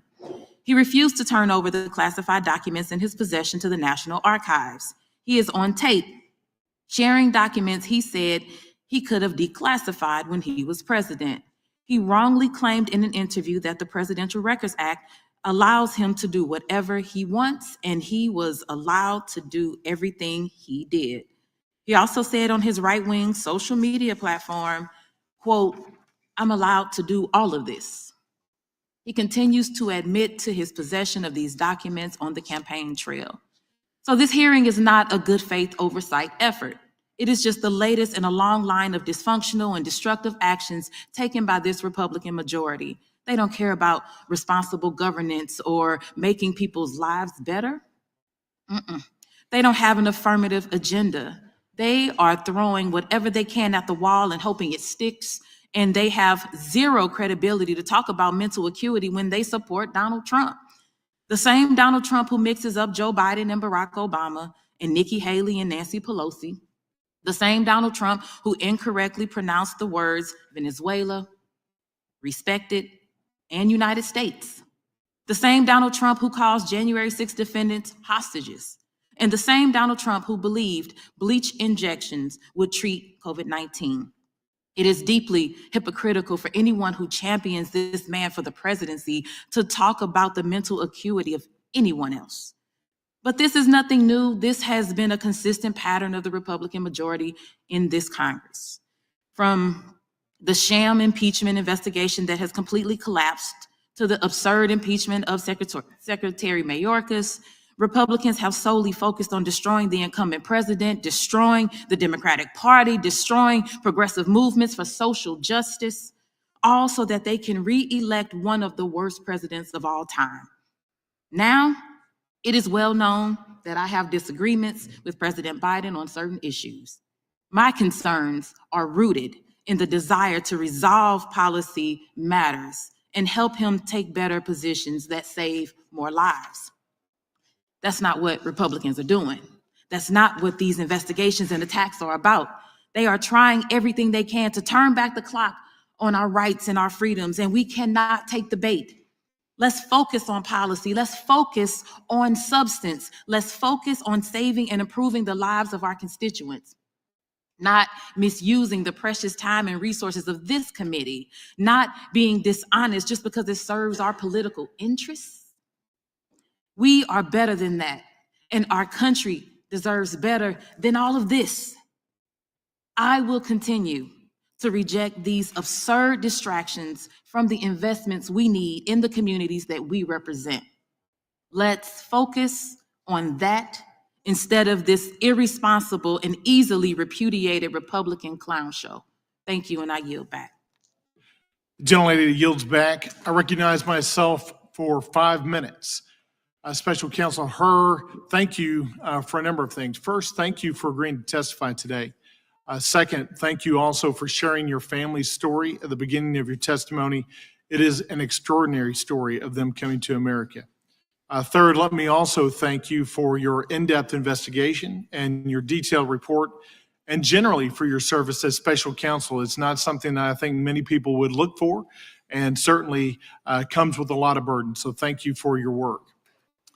In your opening statement, you described your investigation as, quote, thorough and independent, and I agree with that. One where you attempted to give, quote, rigorous and detailed analysis. I also agree with that. And one where you say you, quote, must show your work, which we very much appreciate today. We don't normally see that. Did I recall your opening statement correctly as it relates to those quotes? Yes, sir, you do. In fact, as part of your investigation, you interviewed about 150 different witnesses. You looked at millions of different documents because you wanted to do a thorough investigation. Isn't that true? Correct. And you did this because you took your investigation extremely seriously and you wanted to reach accurate conclusions, correct? Very much. Then let's review some of your specific findings regarding the issues pertaining to competency and mental capacity of President Biden. Because as you say, this is very important to whether or not there was criminal willful intent. As you can see, I've set forth a number of different quotes up here on this board that I've prepared, some of which I'll read to you. Page 5, you say Mr. Biden's, quote, Mr. Biden's memory was significantly limited. Then again on page 6, you say Mr. Biden would likely present himself to a jury as a sympathetic, well-meaning, elderly man with a poor memory. Then on page 207, you say Mr. Biden's memory also appeared to have significant limitations. And then again on page 208, he did not remember when he was vice president, and he did not remember even within several years when his son Beau died. You finally make the statement on page 248, quote, for these jurors, Mr. Biden's apparent lapses and failures in February and April 2017 will likely appear consistent with the diminished capacities and faulty memory he showed. Those were astounding conclusions to me. And as I look through those quotes, I have to say I hearken back to my time before Congress. I was a judge, and one of the things that I oversaw was guardianships. And frankly, when I read your conclusions, red flags began to go up in my mind because I oversaw hundreds of guardianships back in Texas. And as I saw your conclusions, I began to wonder, what does the DC statute say about guardianships and how you define an incapacitated individual in Washington, DC? And I want to show you this statute because I presume, are you familiar with the statute at all? I am not, Congressman. So I didn't think that you'd probably review that. So let me just read to you some of these, some of the definitions here. An adult whose ability to receive and evaluate information effectively or to communicate decisions is impaired to such an extent that he or she lacks the capacity to manage all or some of his financial resources. That's the first part of the definition of incapacity, an incapacitated individual under the guardianship statute in the District of Columbia. And quite frankly, I see tons of overlap from what you set forth in your testimony, in your written report, and the definition here. The phrases are almost identical. I would posit that if he cannot manage national top secret resources, I'm not sure how he can manage his personal financial resources. And given your report's findings that his memory was, quote, significantly limited, and that he is a person with, quote, diminished faculties, and with, quote, faulty memory, it makes me wonder how close he is coming to meeting this definition of an incapacitated individual, such that he should have a guardian appointed by the DC courts for his personhood. There is at least, I believe, a prima facie argument to say that there is substantial evidence to indicate such. And you mentioned it's not just what you written in the report, but it was the demeanor of President Biden as you interviewed him.